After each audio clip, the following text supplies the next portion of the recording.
look, I don't agree with Gibbs's very strong claim here. I've seen these articles.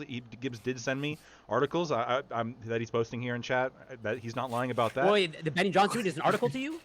No. It was about 50. Yeah, not all of them were articles. It was about like 50 different links. Some of them were tweets. Some of them were like.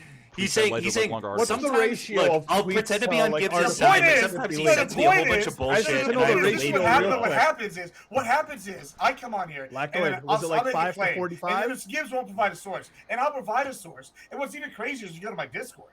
I have about 200 sources posted. Like I literally post nonstop. Fucking post any of them. Hold on. Post one. You're in my Discord. You can go in there and look right now. No, just you fucking post it. You keep making this claim. No, because what's going to happen? I'm going to keep making this claim because I've been told many times that we can come on. I literally got told last week it's okay if you come on here and lie and we fact check if it's wrong. And then I come over here and I post sources. Y'all just don't like the sources. And then what happens? I end up being right. A Benny Johnson tweet is not a fucking source. That's so absolutely. It's Also, insane that you're like, to the he's a guys, look reporter. at my sources. Here, I'm gonna. He's a BuzzFeed reporter that talked about who the sexiest presidents were. Hold on. So this is one of the sources that Gibbs BuzzFeed's sent not a me. source? This is one of the things he sent me hours ago. Gibbs did send this to me hours ago. It's from CBS, and it is arguing that there's several employees that were part of Feeding Our Future. That pressured the government to stop investigating fraud as early as July 2019. Yeah. So, like I said, I posted a whole bunch of shit today, like about this. I've been posting about this shit for weeks. Here. No, but you're not.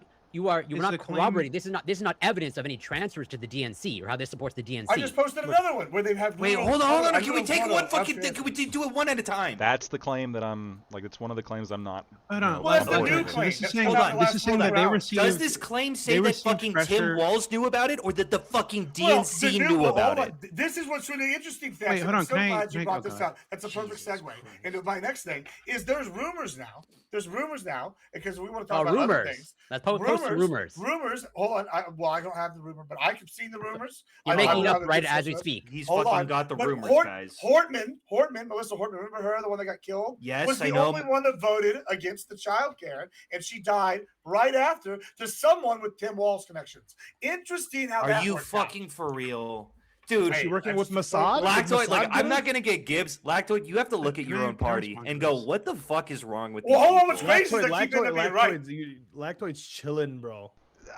Yeah, because what do you want from me? Because I end up being right. These are the people you voted with. I want you to understand. These are the people you voted and sided with. It's a Big Tent party. I've got to agree with everything that everyone says that votes along the lines that I do. You can shit on him. Hold on, y'all said there was no fraud 3 You weeks need to ago. help Now there's usher this fraud. in. See, I have no guilt. I didn't vote either way. That's the easy way. That's the easy way out. You voted for this side. Like the CBS story. I'm just saying, I keep ending up being right on this issue, and y'all keep going. Can you make one fucking? Let Doobie jump in just for a second. Go ahead. Go ahead. So, like the CBS story doesn't say that the Democrat Party or Tim Walz or whoever put pressure on them to stop. It was that the charitable organization itself that they were investigating filed a lawsuit, and that's why they stopped. Right? They filed a lawsuit against them, and that put pressure on them to drop the investigation. Well, hold on. Guys, he's right about everything. No, every single claim he's made.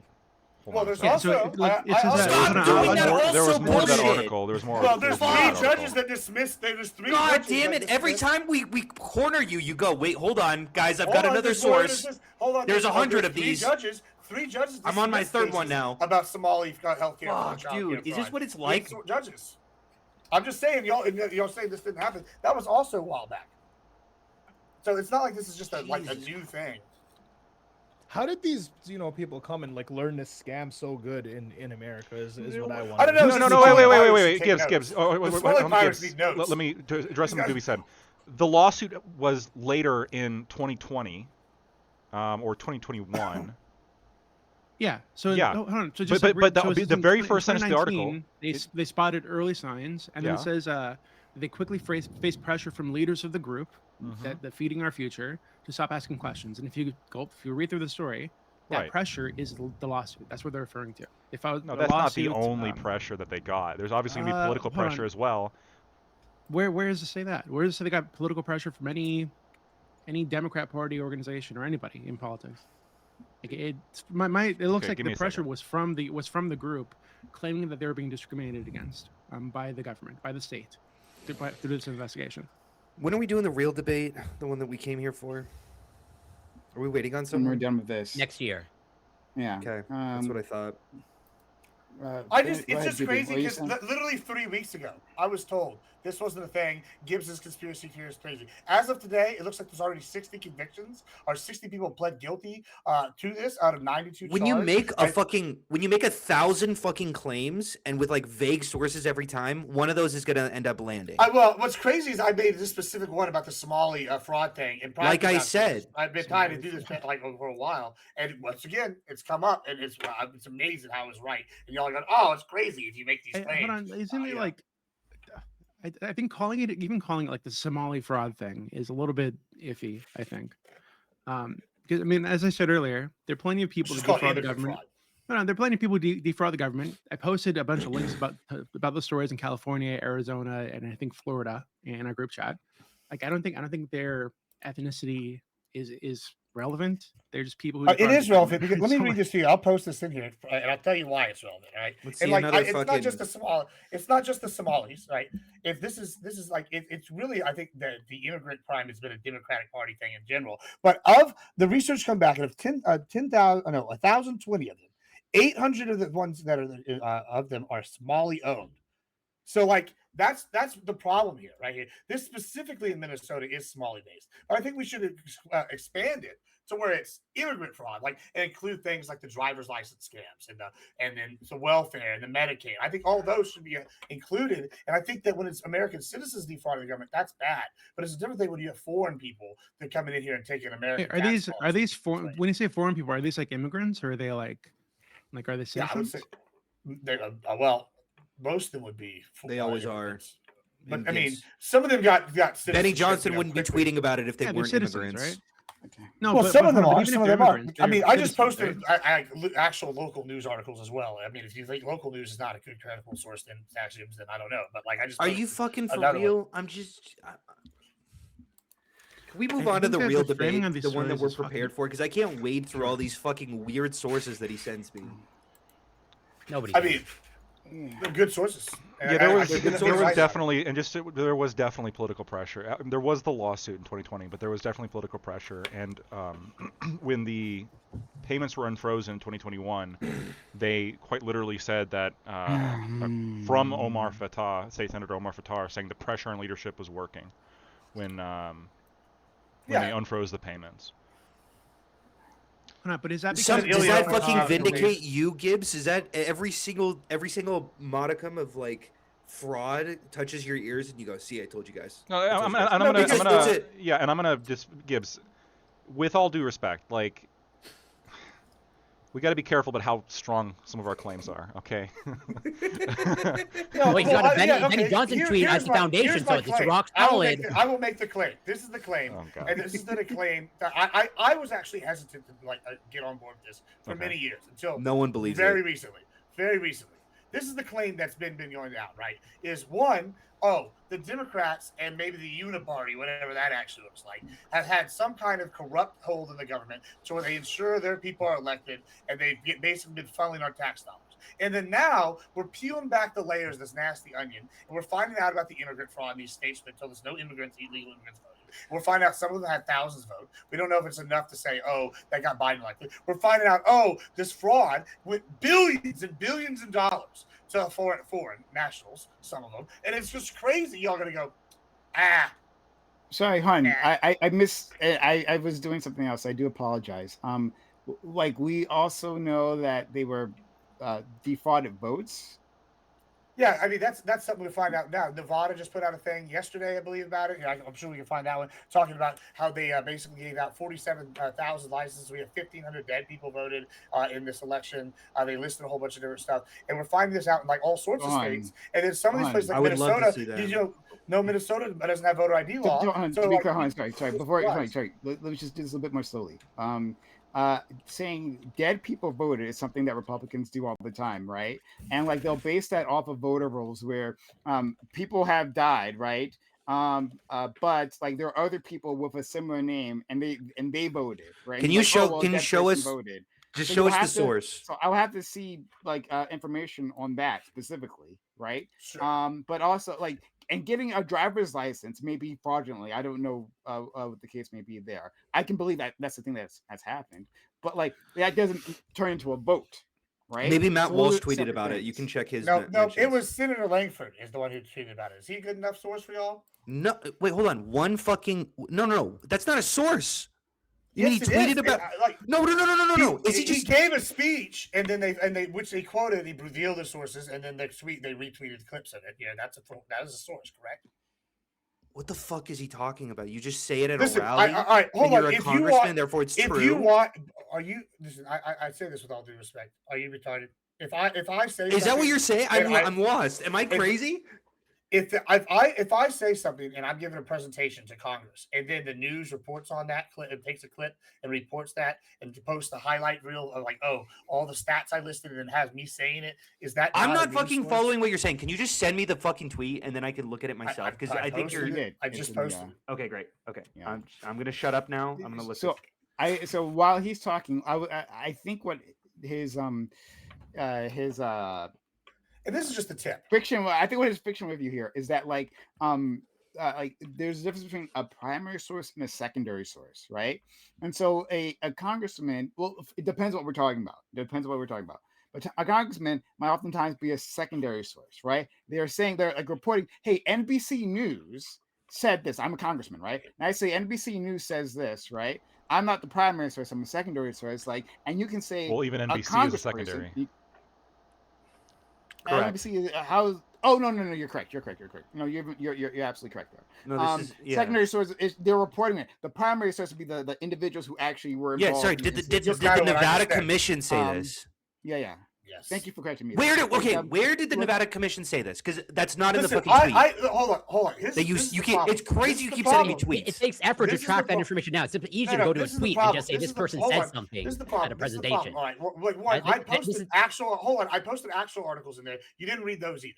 I posted the tweets. No, I'm going through this. You're posting like 50 things. I'm trying to track them all at once. The tweets are small, very easily readable, little nuggets of information in this day and era. This is how you consume your media. It's crazy. No. Wait, hold on. Gibbs, you are not showing me. There's not a single article about this Nevada roll call. I'm focusing in on that. What the fuck are you talking about when you said 2,000 people voted who were dead in Nevada? Can you show any source, primary source for that? I literally just posted this one. No. You posted a fucking congressman saying that. Oh, congressman saying it. So you're saying we should just not quote on congressman. So next time. Wait. So when Trump says there's 25 million illegals in the United States, that is a true number. It's true because he's the president? I mean, it's a usable number. What do you mean it's usable? If you can't fucking get that anywhere else? That doesn't mean anything. He just made it up and then all right, well, that's what it's the president. Million is a usable number. Do you have more information than the president of the United States? Okay, so you back it up. No, but I'm less of a liar than he is. That's fucking crazy, dude. This guy knows more than the president of the United States. Jesus Christ. He knows. The world you live in. Wait. Gibbs. Didn't you just say that all politicians were corrupt? Sure. Okay. That doesn't mean it's not a source. What the fuck are we talking about? So hold on. So they are fully corrupt, behind the surface, swindling the governments for millions, but also everything that they say 100% of the time is unimpeachably true. That's not what I said. Well, that's where you have to go if you're sourcing it by a congressman. No. See, this is just me and you, right? I get my information from a plethora of different sources. Some are deep and well researched. Some might be just a tweet. Sometimes, listen, I don't know how you do business. I don't know what kind of business you're in. In my business, listen, all my shit's not the ranching, because that shit's pretty. But do you own a business? If you don't own a business, hold on. If you're looking at things to invest into, you got to be looking at what's moving like on the surface. You're not always going to have the most detailed financial reports on a potential purchase, right? Sometimes you're going to have to make educated guesses. And if I'm seeing from 50 different surface level sources, hey, there's smoke right here. And then later when I make this claim, say, hey, there are sources saying this, y'all go, that's ludicrous. And then 3 weeks later, now all the facts come out that back up what these original claims were. Then you'll go, well, hold on. You have been screaming. Wait, hold on. You guys have been screaming about faulty and dead people voting for at least 6 years. At the minimum. Okay. No, Can you show me? Huh? Much longer than that. I said at the fucking minimum. I said at the fucking minimum. That's not the minimum. I'm saying it's not the minimum. It's Are like you much retarded, longer than dude? that. Are you fucking for real? Go ahead. Now you can go ahead, but like I'm just saying, like there's a long history of Republicans like making claims about dead voters. Why are you saying like it's like the whole thing. Fucking go minimum. Ahead. God damn it. Hold on. You saying a minimum could be an hour for at least a minimum Julius of an Caesar hour. died No, it's got to be if 6 years is the minimum. Died more than 3 years then ago. it's above 6 years. Yeah. He's not saying a maximum of 6 years. He's saying a minimum of 6 years. Yeah, Caesar Yeah, died. I know. I'm saying yes, 6 but I'm years saying ago. that's an incorrect scale. Okay, whatever. If I say, it would Whatever. also be Okay, I don't care. I'm listening. Whatever. It would be also be incorrect, right? If I said they've been making these claims for at least an hour, right? Like, no, so it'd be correct. Yes, they've been making that claim for at least an hour, true, right? But like, Fine. that's an incorrect scale. That Fine. doesn't, like actually, Fine. like. I'm happy to great. concede that. Fine. Are you saying that the scale is like gives the wrong idea, kind of? Yeah. Yeah. It's like a misleading thing Okay. to say. Like It's been the 5 Roman years. Empire Fine. like existed at least 2 hours ago. That's what like, Gibbs said. technically Yeah. true, but I mean. Yeah, I Yeah. see, Okay, fine. Can you show me a single fucking source of like more than maybe 3 people who have been dead who have been voting in elections? According to the tweet that he posted, over 1,500. Oh resurrection shit! of the Oh dead. wait, hold on. Did a congressman say that? Yes. Oh apparently. fuck! All right, So- never mind. so I'm Gibbs- sorry, guys. I'm Gibbs sorry. Gibbs is gonna have That's a on me. source of the 1,500 resurrection of the dead voting. Shit, dude. I'm sorry, dude. I didn't realize a congressman said it. Yeah, I mean, I was more worried about the illegals voting. That's more what I've been preaching about for this whole time with the Can driver's you fucking license. point to a single over point to in the those. tweet over 4,000 undocumented. That's right, illegal aliens. Point so to you have a those source fucking for that, people, right? please, with a 4,000. real source, a real fucking source, and not like 2 people where it comes out later and then it's like, oh shit, and then they fix it. Like a real substantial. And when I say substantial, more than fucking 50 is substantial. I will accept 51 illegal immigrants, and I go, shit, that's a problem. And So, I know like- you're claiming that there's like fucking 3 million, so you better find 51. I mean, I could think of 51 off the top of my head. You Ken can Paxton- think of That's a usable number. That's a usable thought. Yeah. So therefore, it must be Yeah, true. Ken Paxton, there's a lawsuit already right now open where it gets 2,700 people that Ken Paxton has going. So That's a I mean, lawsuit? let's- Wait, no. Could you show me a fucking source rather than just someone making a claim and then suing the government over it? sure, I'll find one talking about Ken Texas. Here you go. Jesus Christ, dude, your sources are so fucking weird. They're like, someone said it once, and then according to this specific person, someone said, oh, they also said it at this time. Fuck. Oh, I can't deal with this shit. I can't fucking have political conversations like this. It drives me fucking crazy. Yeah, I mean because listen, this is the problem that y'all have is y'all I want want to to give you something the whole Gibbs, I wanna time give you instead of something. I wanna arguing give you- with I want to facts. give you something, Gibbs. I want to give you something because I don't dodge the smoke, right? Because this was for me originally, right? Now I have not looked into. I've heard like a news story about the Minnesota, some supposedly Somali fraud situation, right? Have aid story, but haven't deeply looked into it yet. Sorry, but just haven't done that. But I want to. Okay. But in any case, right? The smoke was for me, and I'll say if this pans out, right, then you were correct. Okay. Oh, Alright. shit. But this is why I like Prime. He can admit things. Okay, yeah. If it pans out, yeah, indeed, you're correct. He didn't even fucking say anything other than if you're right, you're right. Listen, I just end up He's being just right like, he's more just like, often I than like to not. hear when people tell me that I'm right. It makes me feel good. But it makes everybody feel good. But first of all, I get told I'm crazy when I bring these stories up. All Yeah, the because time. you fucking are. Like, I can't And then I have end these up becoming fucking true. conversations. Listen, I'm just like I'm the new Alex Jones. You're gonna make me but crash more out, often dude. This is correct. crazy. The only thing, though, and again, This is the I problem. Is y'all don't so worried about the quality of the source of the data that sometimes y'all miss obvious shit. Like this happens. Lactoid. Oh, gotcha. Lactoid. So if You hear I that? find 50 Sometimes people you're just who too think- worried about the quality of the source, Lactoid, right? That's fucking crazy.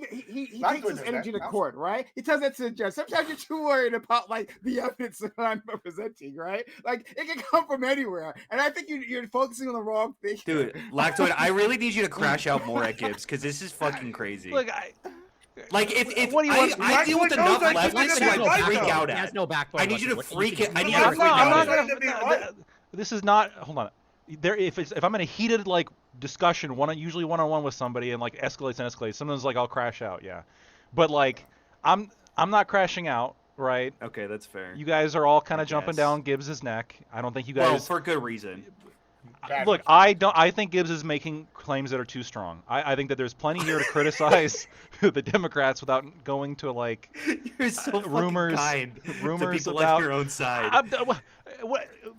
Because I know what's in your heart. I know what's in your heart. You go, dude, this fucking guy. No, this fucking idiot. No, I do just like didn't it. be right I'm though. not. I'm Is not. the I'm not problem. thinking It's that. like you keep saying this. So it's there's like, some this is- conspiracy like, I know theories that are coming out right now, though. That's fair. No, the thing is that y'all do this, and like this is the thing I've had with several of the debate. Like, okay, I will do this beforehand. Is I'll post like actual good sources along with the bad. Stop saying actual good sources. You haven't sent one yet.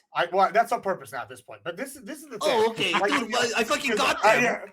yeah, because I'm actually a fucking idiot, and I showed my hand. No, Holy it's just, shit. I mean, and I always do this beforehand. I always make sure at least a couple people have seen that I got the bullshit stacked up. The thing is, though, we all sit here and y'all get like, are like, oh, it's not the 3 trustees of like natural law by John Locke with like 15 people's like thesis written not on John it, Locke, and, it doesn't and count, 50 people's fucking like data points that have sat down with 200 years of study and like all. Then it's not good enough. And I'm sorry, like that's not how shit happens in the real world. First, there's smoke. True, you don't need to there's, like, see some the bullshit. tapes of Trump molesting kids to condemn him.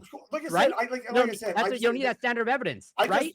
Once Right? again, it's Right? tapes and it's proof. That's I don't. That's the point. You need the That's the fucking whole point. tapes. Dude, I could show there's you a smoke. million There's a lot of tweets smoke. from congressmen saying that Trump is a rapist, and I could I could point to millions of people saying this shit. Yeah, there's tweets. saying No, Trump's wait, hold racist. on. No, There's now no you need a smoke. conviction. Now you need a fucking Diddy. conviction. Okay, so there's no fraud. Hold on. Hold Hold on. Do we There's think no- there's- Diddy killed? Do we think Diddy killed Biggie? Everybody here thinks Diddy and Tupac. Right? I have no idea. Right? I'm Most people ignorant do. on. Most people think Diddy has something to do No, with most it. people don't have However- a fucking opinion. Most However- people don't fucking know most or people do. care or Most think people do. about it. However, nobody's There There convinced. was You can't say he there did was it. a documentary. It was. He did it. Yeah, 100%. We Yeah, don't know. It's not that. 100%. We don't know. 100%. Look, it was we him. know OJ did it. Okay, that's 100%. There we go. Diddy Yes. killing Biggie know Smalls. OJ did it. Come on, that If the white glove woman don't fit. doesn't seem so trustworthy. We might have been Oh, saying that. damn it. Gibbs, would you have voted to acquit OJ? Yes. Oh, okay. Listen, my if God. you're dumb enough to have the guy put the fucking glove on and it don't fit in the courtroom, that's pretty. It don't fit, so you must have quit. Hold on, but hold on, but hold on. That's like so a woman Gibbs, saying that. Gibbs, Oh, Gibbs. it's one thing. and I'm One too fit thing. for him, you know? So, like I said again, the Somali thing, right? Like, you know, if all pans out, you're correct. However, right? I want to like combine that with what Doobie was saying previously, right? And the fact that there seems to be like a pot of money here, right? That was given out with like lax oversight. And it seems like a lot of people were using that. Now, I had seen the exact same like during the COVID, right? I was talking to people. I remember especially one person in particular. I was talking to him. He was telling me about his roommates, right? He was living with at least 2 other people, right? Those 2 other people separately had 2 businesses, right? Or at least 2 businesses between them. And they were like the sole proprietor for those businesses. Though they were getting COVID money for like to keep on workers they didn't have, right? His room, they were like, yeah, they were just bragging about this. They went to the banks and they took it. These people were not Somalis, right? Yeah, fuck And those so people too. the only thing I want to caveat, right, is like the proportion. So like I can like if it seems like Somali individuals have been involved with fraud, first of all, put them all in jail, no problem, right? But what it sounds like to me, and I could be wrong about this, right? It sounds like to me that like just people were committing fraud, right? And some of them were Somali, right? And so like Take a so shot don't every get time credit Prime says that right. Somali individuals were involved, but like if it's like a tiny proportion of them, does that mean anything? It would just be like that's actually Somalis fine. were That's among actually a a good group question. of people. Do you understand what I'm saying?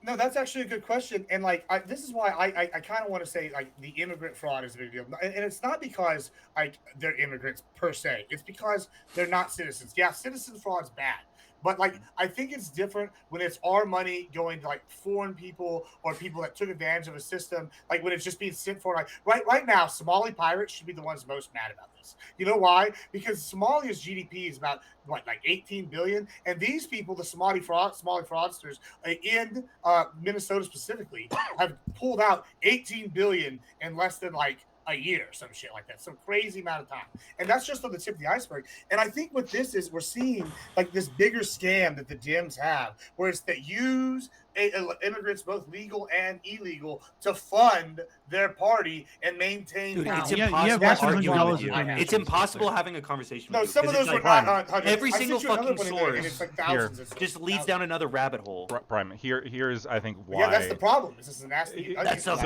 exactly. Here's the actual criticism. So you're right. PPP, the loans, the scams. There was a ton of those, and that was fucked. Yeah, those are bad. And you know, I was at the time very consistently critical of those loans even being given out in the first place because of the lack of oversight and just how quickly. And I understand there's a lot of pressure, blah blah blah. I still think it was the wrong move, even if I have the benefit of hindsight of saying that. But I was opposed to it at the beginning too, so I should at least get some credit for being right all along. You get credit. That's fine. I think with the Somalians specifically, the reason why they're fixated on like the Somali aspect is because it looks like that this fraud, in large part, was sort of within the like Somali community, and any kind of attempt to investigate into this was met with accusations of racism. This was part of the pressure that these organizations were levying against state officials, is they were pressuring the state. Yes, and they've also filed a lawsuit in 2020 alleging racism, right? They were saying that, well, this is bullshit. You know, you're looking into us unfairly because, you know, we're Somali, and the whole time, like, people who were saying actually we should be looking into this were being like insinuated and called racist when it actually was happening, but they were looking into it to a relatively hold on. Yes, and they were getting criticized and called racist for looking into it. Like, there is a cultural dynamic here that I don't think can be ignored. Sure. And when you say they were, like, who was criticizing them?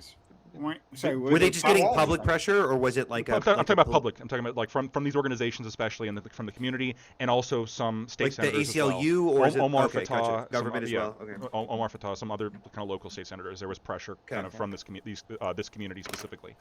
Now, this is on the back of, and this is another thing that's true. This is on the back of, like, immigrant communities are not all the same when we're looking at how successful they are in America in terms of welfare usage, crime rate, et cetera, et cetera. And Somalis tend to be actually kind of on the poorer end of a lot of the metrics that we're talking about. Mexican immigrants tend to use welfare relatively low and relatively low numbers compared to Somali immigrants. Somali immigrants use up actually a considerable amount of welfare. I think of all the immigrant groups, they are the biggest, or at least in like one of the top in terms of percentages of them on welfare. Okay. Much more likely to commit crime than other immigrant groups, et cetera, et cetera.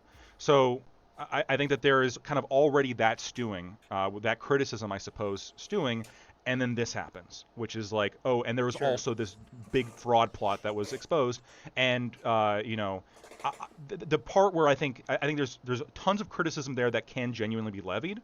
I think the part that I'm not on board with is saying, first of all, that the Dems knew about it in 2024, or the early part of 2024. I haven't seen any evidence of that. If that comes out, then that would be crazy. That would be crazy big, because that would mean the DNC is like actually should be like criminally indicted. That's fucking crazy. Like, a bunch of people are going to be criminally indicted if that happens. I haven't seen evidence of that. Well, that's what it's looking like. Well, but I'm just saying.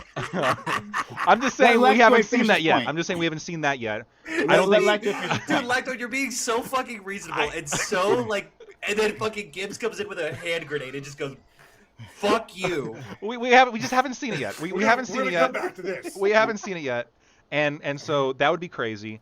I'm not convinced that Hoffman, the senator that was horribly and tragically murdered, is all related. Yeah. Well, we should ask the questions. Oh no! So Jesus I Christ. just want so what Okay, you're wait, saying. hold on. Why shouldn't we ask Can I respond? One second, hold on, one second. You just I want quickly because this was to Go me. for To it, me. Brian. But yeah, lactoid. So you're saying that like the proportion isn't the problem necessarily. It's simply that when people were trying to look into this, right? However many people were involved, right? They were maligned for doing so and called racist, and that's what they by find some, galling here. by some, yes. By some. And we're talking about again like an immigrant group that has really concentrated in large respects in Minnesota, much more so than almost any other state. And does hold considerable political influence in that state. Not to say Smallings overall are a pretty small percentage of the U.S., but in Minnesota they're actually kind of a big percentage of the population. Yeah, right? like Jews in New York. Yeah. Sure, absolutely, right. That's a good comparison. And so, and you on top of that, you have in terms of again the socioeconomic metrics, welfare usage, crime rates, etc. They're not as successful as other immigrant groups, which is already kind of, for some, causing tensions in those communities. Well, but this is the thing, Lactoid, right? And I know y'all are all like laughing and being like, "Ha, Gibbs is saying crazy shit." But hey, like, it's mostly me. In fact, Prime, I think if you remember all the way back to Tim Pool when we did it, I remember distinctly saying it's pretty crazy how the Dems now can't fund their stuff, right? Now that USAID has been cut. There hasn't been a definitive link proven yet between that, but it's kind of suspicious. And then now we're saying it's right here, right now with this Somali fraud kind of case. We had Tim Walz go up on the VP stage and debate Vance and talk about the child care system and how great it was. Then he claimed he'd stop funding some of these when he actually kept funding some of these groups, right? And we have videos of Tim Walz putting the Somali flag behind him and replacing the Minnesota state flag. So it seems like there is some widespread knowing by the DNC. Let me give you that new flag is suspiciously like a Somalian flag. I will say hold that. on. And here's another one. We got Ilhan Omar's husband eliminated all the investors and all the people that are on her Somalia is Israel for Republicans. Off his saying after we find out between $30 and $60 million have been made by him in less than a year under this program with it. So it's like when we're looking at this, it seems like there is some sort of link between this fraud and the actual DNC itself. Now, what that link is, I don't know, but there's a lot of smoke. And so when I say this and y'all go, "Oh, there's a lot of smoke around Trump and Epstein," but that doesn't, you don't care about that. Well, it's shitty. That's good, bad for them. Yeah, exactly. No. But there's a lot of smoke. There's a lot of smoke. But he doesn't care. He admitted he doesn't care. I already admitted. Are Republicans ignoring everything? Okay, we could say we don't care then. We don't care. We don't care about fraud. We don't care. At the same time, we can say that we don't care, right? You could do that. But the problem with this and it's a valid position, just as yours, right? Yeah. You not caring about Epstein, it's us not caring. Because the no. Why affects just Trump? It's not like it's if Trump goes down. The president. Hold on. Is Vance? Hold on. Is Vance in the Epstein list? Pam Bondi. Is Vance in the Epstein list? Vance is what did Clavicular say? If Trump is gone, hold on. If Trump is gone, then we can see what President Vance is going to do. I, for one, am excited. I'm ready for that. So you know what? I hope y'all get. Even though Gavin Newsom mogs him, I hope y'all get Trump, and then we can see what President Vance is like. I'm okay. Gavin Newsom mogs JD Vance with his recessed maxilla. Bro, he couldn't mog fucking DeSantis with the poop map. How are you going to tell me he mogs? No, he mogs DeSantis too. DeSantis also has a recessed maxilla. I'd prefer Vance. I would prefer Vance to Trump. I'm with Gibson. I mean, yeah, y'all act like that's a punishment for people like me. I'm happy if Vance gets in. I'll be like, hell yeah, no more Trump. Whatever. Yeah. Let's see Vance isn't winning anytime soon. So everyone the knows problem is this other one is it entrenches the whole Democratic Party. That's the problem. You gotta fix that camera, bro. So again, if there's fraud and if there's disable Zoom to deal with you directly, if the DNC knew about it, it looks shit. It looked like shit, right? They should be in jail. Absolutely, no question. They should be indicted, right? There should be huge investigations. Let's have some perp walks, right? That Fox News and all the other news sources should be plastering all around. I've literally got a single person disagrees with this. I don't know what you're talking about. Would you be okay with disbanding the Democratic Party that turns out the DNC itself? See, why can't we argue on that ground? Like, you're giving too much credit. You're like, well, I think fraud is bad. No one disagrees. I want to disband the Democratic Party for supporting a genocide. That's why I want to. He's like, anyway, I'm ready. Base pride. There we go. Fuck that. Yeah. We're slowly going to win to our side. If Hunter, if you want to say anything else, go ahead. You are Staxiums. You know, I would had love allies? to go on to the real fucking conversation. The one I bet prepared for. listen, the ones I've actually got sources for. I can trade Some Israel out tweet? for Prague. Some Benny I can Johnson do tweets? Prague. Yeah. No, this one's from Dave Rubin. This one's from Oh, Matt even Walsh. better. Yeah. Okay. All right. Once again, great start. This is a lot of fun. Hey y'all, if you enjoyed that sitting out there pre-debate, right? Consider supporting the channel, follow the channel, right? Whether you be on Twitch, YouTube, or Kick, right? Consider doing that. Follow me on TikTok too. I am there. I haven't posted a video, but like one day one day we hope it'll happen. But we're trying to stream TikTok. We're trying to make that happen. Okay. Keep telling you the secret, man. And Ali has been yelling about me in my DMs. I haven't replied, but I will. I'll deal with it later. I just don't want to. I don't want to. I just don't. We're gonna stop saying it out loud, and we're just gonna hope someone gifts it to you. Okay. All right. But anyway, everyone, consider supporting the channel. Subs the channel, give bits or give subs, right? Support us on YouTube.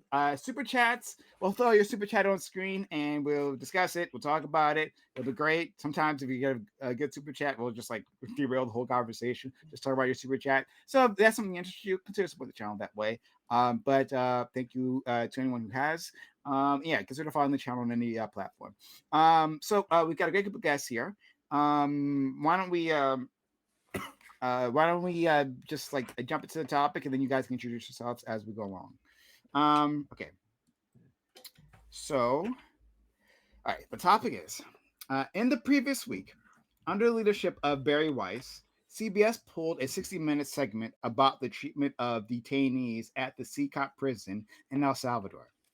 In the segment, testimonies of former prisoners paint CECOT as nothing less than a torture chamber. Horrific stories of abuse are detailed. A common refrain is that America doesn't torture. So much of America's self-perception rests on having some sort of moral high ground in comparison to other major powers. In your opinion, has this ever been true? Is the U.S. at all better than its rivals? Has the U.S. ever been above the use of torture? Or is all of this just a story Americans tell to themselves to hide the brutality they inflict on the world? Yeah. This story did blow up, and I'm curious how much legs the story has. But last week there was supposed to be a 60-minute report about CECOT, and they interviewed a lot of people who were there, right? And some who were let go afterwards. And they compared statements that the Trump administration had made about the detainees compared to who was actually there, right? Like we had that whole moment where Christy Nome went to the prison and said, like, look at the people behind me, these animals, who had all those tattoos. Like these are the people we're putting back there, and the Democrats want to fight us and all that, right? But that wasn't true, right? Those people weren't the people we sent. They were just like other people from El Salvador. So it was an interesting and well researched piece. It got pulled by Barry Weiss. CBS has just recently been bought by Larry Ellison and his son. I don't know, dumbass Ellison. I forget what the other guy's the son's name is. But they're both like super ugly. I'm gonna put that out there. They're like unattractive people. Not. Therefore, by default, they're incorrect just by virtue of being ugly. Yeah, it's no Barry Johnson tweet on the level of correctness. Listen, Benny's a good-looking guy. He gets 10 IQ points just for being. Benny's a good-looking guy. I'll give him that. He's an awful propagandist, but he's a good-looking guy, I think. Anyway, but these people are staunch allies of Trump, right? Barry Weiss, an ally of Trump, and it seems like she pulled a story down to cover for him. At least that's what people were saying. In any case, we could talk about that, but also like the heart of it, and like what is America like? What is our relation to the mistreatment of prisoners? Is it something that we actually do, or is it something we do a little bit, or is it something we've always done a lot, and we've just been lying to ourselves? So I really want to dig into all that. We'll start with our friend Lactoid. Hi, I'm Lactoid. You can find me at Lactoid TV, Twitch, Twitter, and YouTube.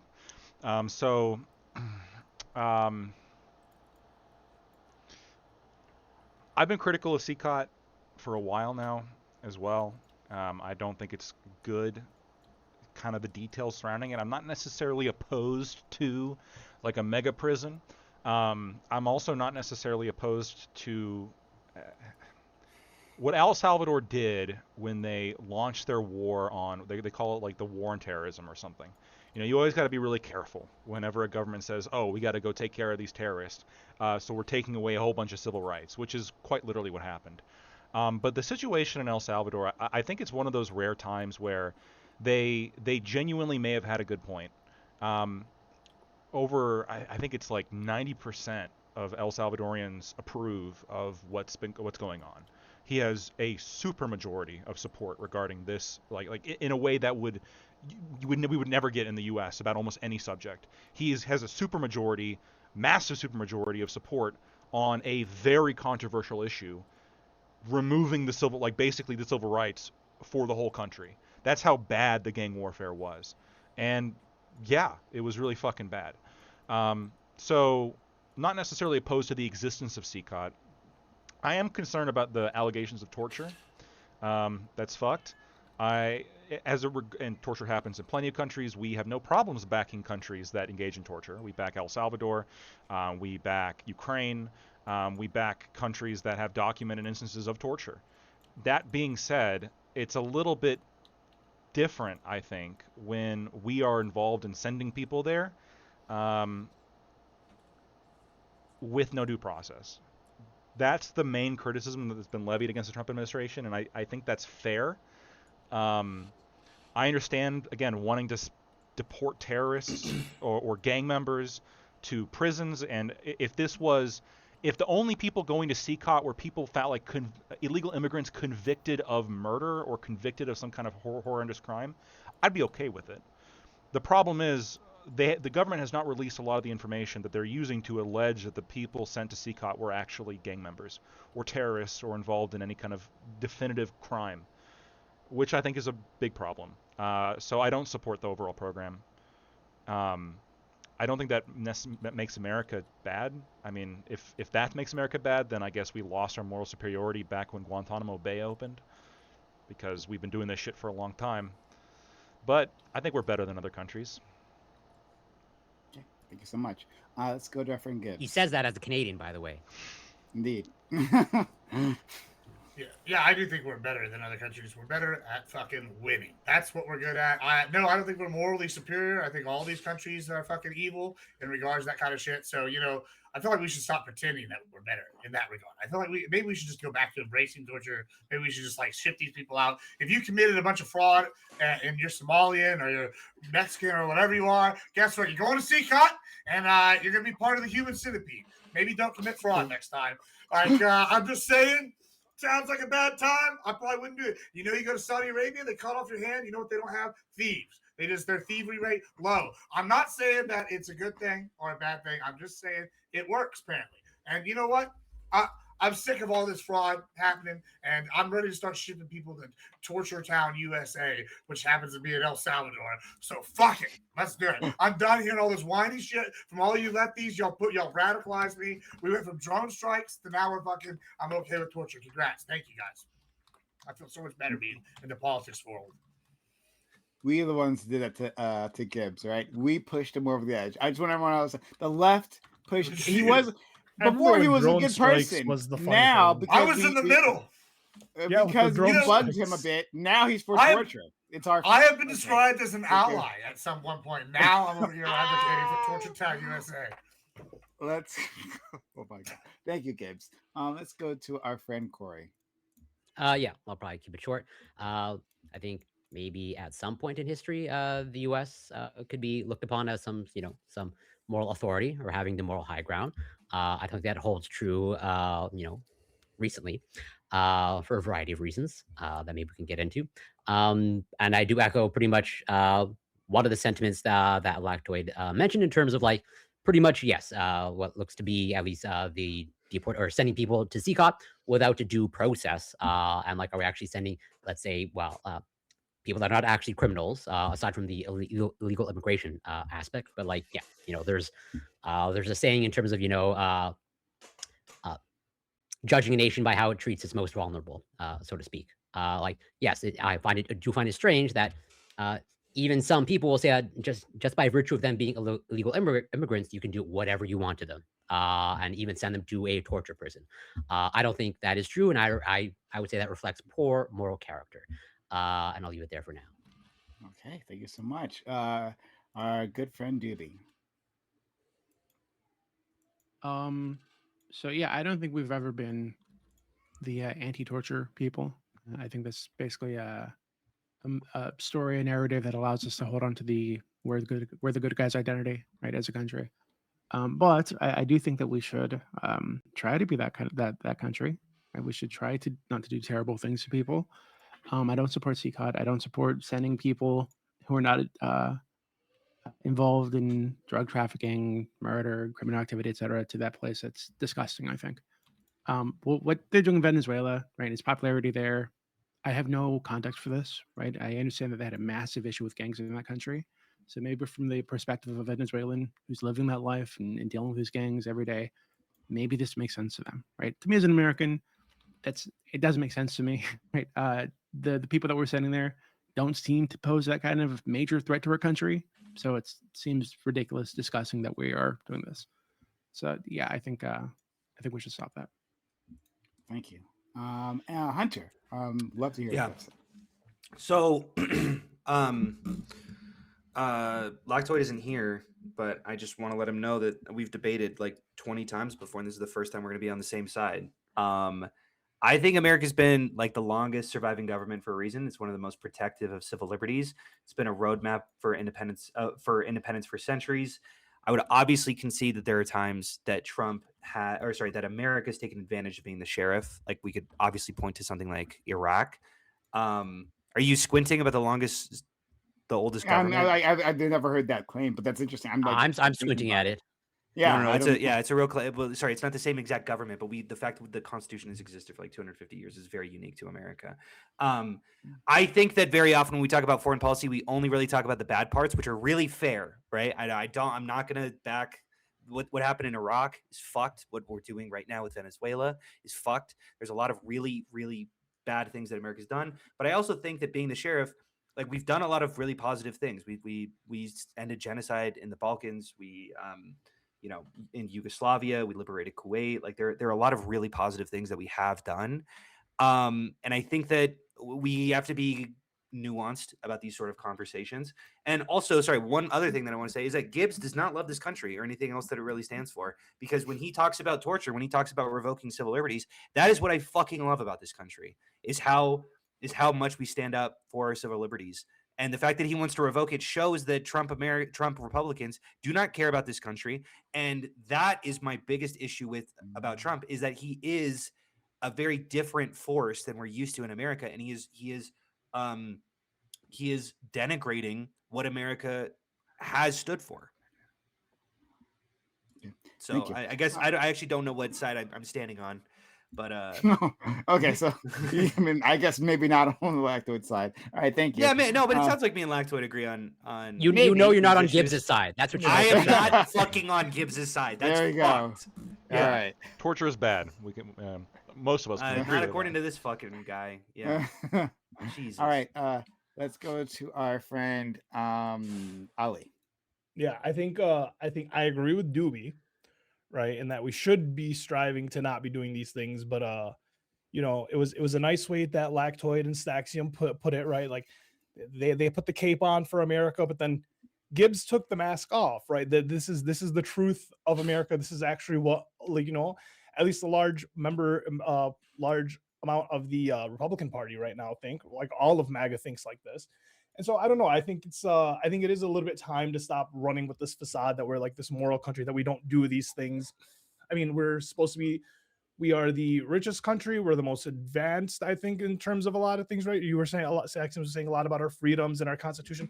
Then also we have the most imprisonment, right? We imprison the most people, which is like also fucked. And then towards what we do in the rest of the world, I mean, yeah, we can, well, we free up people here and then we bomb them over here. So it's a really not like, the balancing act isn't really fun, and to the people that are getting bombed, I don't think they care that you freed people in other places. But the people who are Sorry, this is your intro. Yeah, the people who are freed are really don't really excited. care about the bombs. And they're all, they don't care about the bombs, but then that's only because we freed them, right? So we only got them on our side so that they can vote with us, right? And then but now we support the bombs. But now these people support the bombs. These people support the torture. These people come over here and they're like, "Oh, America freed us. They can't be the bad guy. They're the good guy. All the people they're bombing are the bad guys then, right?" And we have this whole other problem that ensues. But I'm just saying, like, I mean, maybe it is time for America to embrace. I mean, we see that the current administration is doing it, right? Secretary of War, right? We don't have it, you know. We are in a mask off era. It's fucked. I don't think we've ever really. I think people were lying to themselves because they lived here and they're like, well, we're Americans, we're the good guys. As citizens, we're just people. As a country, we've kind of always been the bad guy. Thanks. Thank you so much. Excited to have our friend Eucharist jump in, but even more excited for Eucharist's dad stash, right?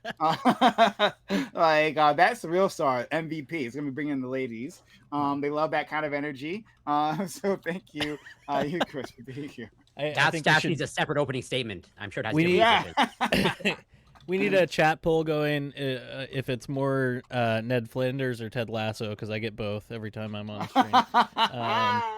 But yeah, I take Prime's question to be functionally like, is the U.S. just the international hypocrite on this issue of torture? And I'm gonna say the answer is it depends, right? So if you look at like pre 9/11.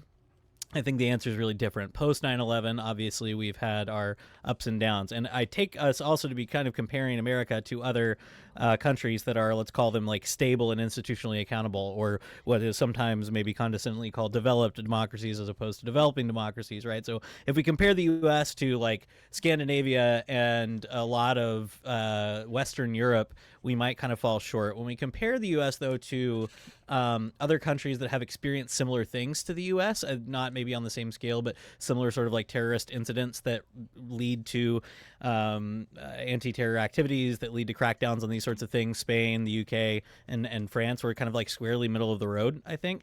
And so I think the things we're going to need to be talking about, though, are like, in terms of risk of using torture as a developed democracy, the things that create risk for use of torture are things like some sort of great focusing incident like a terrorist attack, some sort of low institutional accountability, whether that's from a weakened judiciary or an increased power to the executive, or whether that's distrust in the media or media reporting that favors terrorism. As far as CECOT itself, I think even if we're like Lactoid and we don't agree, or even if we're like Lactoid and we sort of agree, okay, I'd be fine with, them doing CECOT in principle in their own country. I think one thing that came up in the 60 Minutes report that was spiked is that in the marketing and media around this, the Trump administration has really intentionally focused the pictures and the videos around actual MS-13 gang members who are very obvious about their gang membership because they have giant freaking MSs and 13s on their chest, as opposed to the people who just have like a weed leaf on their knuckle and would just say that means something about MS-13. Or it's photoshopped on. Right, exactly. And so I think that speaks something about the kind and quality of people that we're sending to a different country. Not just a different country, again, but a country that they have no connection to, right? If we just want to crack down on immigration, if we want to say, you cross the border, you're a criminal, let's send you back where you came from, I'm not going to say I'm fully on board with that, but I would be way more on board with that than you crossed our border, now you're a criminal, and we're going to accuse you arbitrarily of a bunch of stuff you didn't do, and now we're going to ship you to the torture dungeon. Gibbs seems very okay with that. I'm violently offended by that. So yeah, if that makes me a weak, cuck, lib, left, whatever, fine. I just think it's ridiculous. It's insane. And then get to the tail end of the 60 Minutes report, things we already knew, of course, that now the administration is considering sending people to other unrelated countries in Africa, other places famous for torturing people. I just can find no justification for it. It seems ridiculous, other than if you have this vindictive spirit that Gibbs seems to have, which is, I just don't want you in my country. You've done a crime I think is bad enough that I don't care what happens to you. I agree with Hunter that what I like about this country is that we're not supposed to do that. There's supposed to be due process. There's supposed to be proportionality in the punishments we assign for crimes, etc. So we have a way of dealing with people who are in this country illegally. We should follow it, and that's that thing that's called due process. So yeah, glad to be here. Thanks for having me. I found my side, by the way. Just real quick, Gibbs. What is it? What is this like new fascination with like all I hear is this comparison to like Saudi Arabia or like the UAE? Like in the UAE, you can't do the shit that you do. Do you guys want to be the UAE? No, for real. Like, do you want to be Dubai? Do you want to be like Saudi? drinking fucking aristocratic. Listen, I was thinking more Byzantine Empire kind of. I don't know. I'm just I'm just saying. I always see this comparison, like especially Oh, when okay, I can be Muslims honest. proselytizing, like go be a Christian and go do that in Saudi Arabia. They'll fucking kill you. It's like, do you want to kill people in the streets? You want to chop people's hands off for stealing? What are we doing here? Well, so I think this is actually like maybe like a meta take. I like just pro Sharia now. I use them as the example of like the no crime, like kind of comparing what El Salvador did, where they had a very harsh sentencing in like an area that traditionally had like corruption was a problem, right? And they have like they cracked down and they knocked it out. There's like no more corruption. When typically when you look at places like around them, there's a lot of corruption, kind of like Mexico, right? How big is El Salvador compared to America? I think the thing is that the reason why Republicans in general, and y'all are going to maybe find this ludicrous when I say this, I think the reason why it's gone mainstream with Republicans making this comparison is because they bought the WWE and the UFC and they're besties with Trump and them. And so now they're pushing the big, like, hey, look how great Saudi Arabia is. Look at Riyadh season. We don't have any crime. Look how awesome this is. That's why you guys are owned by Qatar now? I mean, well, I guess they're owned by Saudi. I don't know if they're owned by Qatar. I think they're getting away from Qatar. They just closed down the Middle East.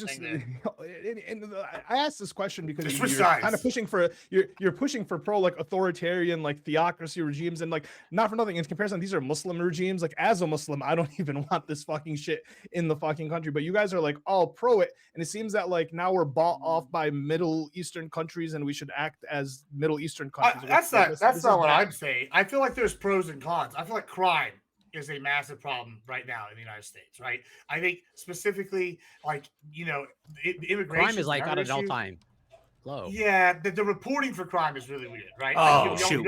You haven't seen the tweets yet. Yeah, maybe you say no. Hold on. He's following all the fatigue Twitter accounts, and that's where he gets his crime stats.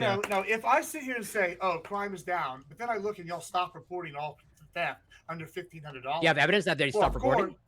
Yes, there's lots of evidence. Okay, can you post other than a tweet? Can you post a source for that? This is not. Listen. Why don't you do this, Corey? All right, before I can finish. I'm not. You don't tell me to do anything. I can do whatever I want. Unless Prime tells me, I'll listen to Prime. I don't need to listen to you. You don't have to do. How do I use Discord? How do I find? Like, I'm on your Discord. How do I find these links? I don't know how to use California not prosecuting anything under $1,500. Why don't you just not prosecuting is different than not reporting. Whoa, wait, what claim are you making exactly? Well, if you're not charging, you're not prosecuting, you're not committing the crime. Wait, you can report it. You can report it and then not. Hold on. If you don't, why would you even report it? Wait, I'll defer to Lactoid. Hold on. Is prosecuting the same thing as reporting? No, but if you're going to sit here, are you going to even report something if you know what's your claim? It's not, but a lot of the FBI crime stats comes from arrests, or comes from the government actually like stepping in and doing something and like reporting that information. So it doesn't necessarily. The store is still going to have a record. The cops still might still swing by and like create an event number, etc. But that's not going to be reported the same way to the FBI as because the FBI. Fine. Wait. Go ahead. Sorry, I think we could see this then, right? Then we could just say, okay, well then small time crimes are still occurring, but yet, wait, hold on. Murders, rapes, anything that is reported are at an all-time low. Do you agree with that? Not an all-time low. They are. No. I'm asking Gibbs. Sorry, Lactoid. I'm not asking a reasonable one. Too reasonable, Lactoid. I think it depends. Like once again, it depends on where you're at. I think like if I'm in my city, for example. We're having like an all-time low murder rate, but we got like an all-time high like aggressive assault rate. So like pros and cons. Like it's not that, it's that it's a cascading series of problems, right? Like so the immigration issue and the crime is debatable, like whether or not it's low or high or whatever. I like to see evidence of crime all the time. Right. And I see it being worse and worse. Right. And like I see homelessness under Biden. I don't know what homeless currently is, but going into the election was at a 15-year high. Part of that is due to the immigration issue. And then when we're sitting here seeing all this fraud stuff and all these different things, it's like I think it's time we have a crackdown. And like what that looks like is not going to be pretty when you have a crackdown. And like that's what we need right now. And everybody's just like, oh, that's mean. But it's like true. When Germany's crackdown was pretty bad, you're right. Sure, that was bad. I'm sorry. Wait, no, hold on. The issue of a crackdown on crime is actually functionally completely different from the issue of do we randomly send people to torture prison in a different country they're not from? Those are totally different things. You're just conflating them in a way that is just so infuriating. Okay, so Gibbs conflating things? That is a wild That's take. fine. Okay, here's reporting fine. and prosecuting. I'll agree with that. Then let's say everybody has to go back exactly where they came from. Do you want to do that instead? I'd be more okay with that than sending them to the torture prison. Then Yes. perfect. Well, let's do that. Well, then okay, I'll grant that. Okay, I guess I'm getting deported to Poland. Because 4 generations back, my great-grandparents. Because the problem is people don't want to go back. It's different. What about your parents? That's the problem. If it's your parents, do you get sent back? My dad is deported. So wait, no, I agree. I agree. They don't want to go back to where they came from. I agree. That should, whether or not they want to go back, should not be the thing that determines whether or not the U.S. allows them in. But you can also agree. But you can also agree, right, that there might be good reasons why they might not want to go back. Right there. This is why we have an entire asylum system. Again, you're going to suggest it's been abused. Fine, but there's a reason why we have an asylum system, which is there might be good reasons why they don't want to go back where they're from. Right. Mm-hmm. Sure. Okay, great. So you're acting like we're ridiculous. You're like, well, but they don't want to go back where they came from. And we're like, yeah, they might have a good reason for that. To a point. Well, hold on. The asylum system's been taken to the advantage of the point. Fine. Unusual. Again, completely different issue. Okay, the asylum system's been taken advantage of. I don't care whether they want to go back to where they're from or not. That doesn't mean we send them to the murder prison or torture prison, rather. Okay, well, cool. Then I'll build that bridge with you. The problem is most people aren't going to want to take the bullet and say, all right, if we ship everybody back where they came from, then a lot of these people might die there. If that's better than, I guess, torture prison. Sure, then let's do that. I agree. I think we need to get out of the asylum treaty. I think the asylum system is broken, and we maybe need to look at how do we redo this so that we can take asylum seekers. But right now, it's not working, and then people just taking advantage of it en masse, as we see with the Somali stuff in Minnesota right now. Sure. So I'm not a policy wonk like some people that are here, but correct me if I'm wrong. But I'm pretty sure that at least some parts of that good old proposed bipartisan border bill would have helped some of the asylum process, churning people through the system. But one quick question. The Schumer rejected because we didn't include DACA. Later than that. Okay. But one question I had for you, Gibbs, on the Saudi Arabia stuff. So you seem pretty okay with Saudi Arabia chopping off hands and stuff. What do you have any intuition percentage wise what religion the Somalis are that we're complaining about in Minnesota and Michigan? I'm gonna say Zoroastrianism. No, that's a wild guess, but no, I mean I'm pretty sure last FBI stats I looked at said Somalia is 99% Sunni Muslim, which is the same sect of Islam as Saudi Arabia. So I think the culturally sensitive option here would just be to allow the Somalis in these states to establish Sharia law. I think it'd be closer to what you want. Dearborn right? Establish Sharia, baby. They just start cutting off hands for stealing and fraud and stuff, right? Wouldn't that be better? Yeah. Well, so what? So how come El Salvador was able to do it? Have the same culture as Mexico, right? Wait. Answer the question. Would you be in favor of Somalis developing Sharia law in America? It's probably bigger than Somalia size-wise. I'm gonna look it up right now. Yeah, can you answer the question? Could you answer the question? Are you in favor of us implementing Sharia law in America so that we cut off hands of those who thieve? I would prefer a system like El Salvador's over Saudi Arabia's if I have to choose between the two. But you would choose it over America's, right? No, I would not choose over America's. Okay, that's good. That's at least a good concession. I'm okay with that. Okay, I'll stop for a while. Breaking bread here. So I wanted to say a couple things. Go ahead. Prime. Okay. But we do need a crackdown. So the first thing is crime is down since the 90s when it was at a insanely high period or insanely high amount rate. Yeah. For almost every kind of crime. This is crazy how we tolerated that in the 90s. I think the booming economy probably kind of distracted us from a lot of that. Well, we didn't really tolerate it, right? It led to crackdowns, right? It led to mass police crackdowns, and then that rate has since fallen. It hasn't fallen down below, if I'm not mistaken, of like the 50s, like before then. There's still kind of that idyllic, leave it to Beaver home life that a lot of conservatives think about, in which the crime was indeed lower.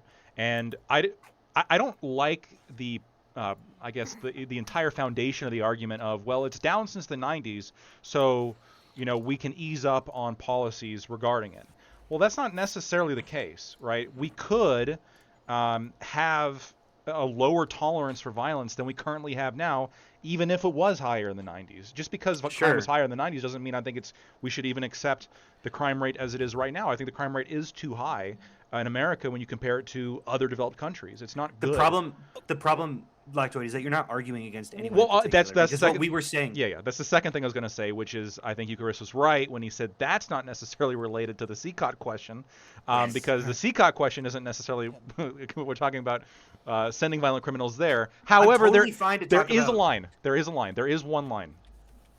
And this is why what's happening with CECOT. Let's level and just be honest. It is part of a fear campaign to get people to stop coming to America. That's the idea. 100%. Mm-hmm. It is a deterrence. Yeah. And if you really, really care about illegal immigration, you might be more comfortable using deterrence, making an example out of people, which is, I think, quite literally, because I watched the 60 Minutes part, and that was quite literally a statement that one of the person who ran it made, which is that this is meant to make an example out of people. And so I guess what would you say, because I'm still not convinced it's worth it, but what would you say to somebody who says, hey, clearly making an example out of these people has worked because border crossings are at an all-time low. We have successfully scared people away from illegally immigrating when beforehand there was no deterrence. Yeah, they get deported and then they come right back, right? They're just being sent back to the same country. No real way to stop them from, hopping the border again or coming into the country again. But now they're not because, oh shit, I might not get sent back to Mexico. I might get, or Venezuela or whatever. I might get sent to CECOT. Holy shit. Yeah, I would say, sorry, I'm a red-blooded American, but I don't think the sacrificing of our civil liberties is worth anything. Well, hold on. At some point, hold on. At some point, fine. It hasn't even gone fucking close. Okay, because you sound like you're fumbling. Hold on. I got a little hard off that one, man. I'm not gonna lie. No, you're saying it hasn't even come close. I think in El Salvador it was there. I think in El Salvador, look, I'm not free if I walk out and I can't walk down the street without getting harassed and extorted by a gang member. I don't live in a free country. But I don't think that the wait. Hold on. One other thing, before you move on, let me just ask one question. Well, because Selactwood just brought up the deterrence factor, and I think that's something y'all should examine a little more here. That's what Texas, we're currently examining. Right. Texas put up the balls of death in the Rio Grande, right? And, people are like, oh, they're going to die if they swim. And then the Texas National Guard might shoot at us.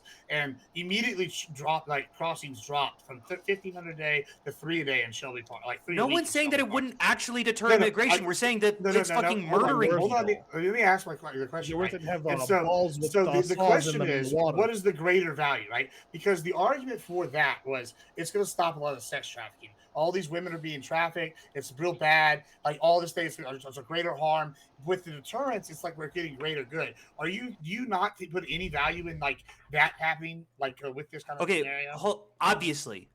And to answer Lactoid's question, which is isn't there a specific point? I would say that the answer in El Salvador is not to violently create torture prisons, but it's to establish a real democracy in that area. I'm not familiar enough with El Salvador, but I would bet that it's a little bit it's extremely corrupt, that civil liberties are at an all-time low, and that I don't know. Hold on.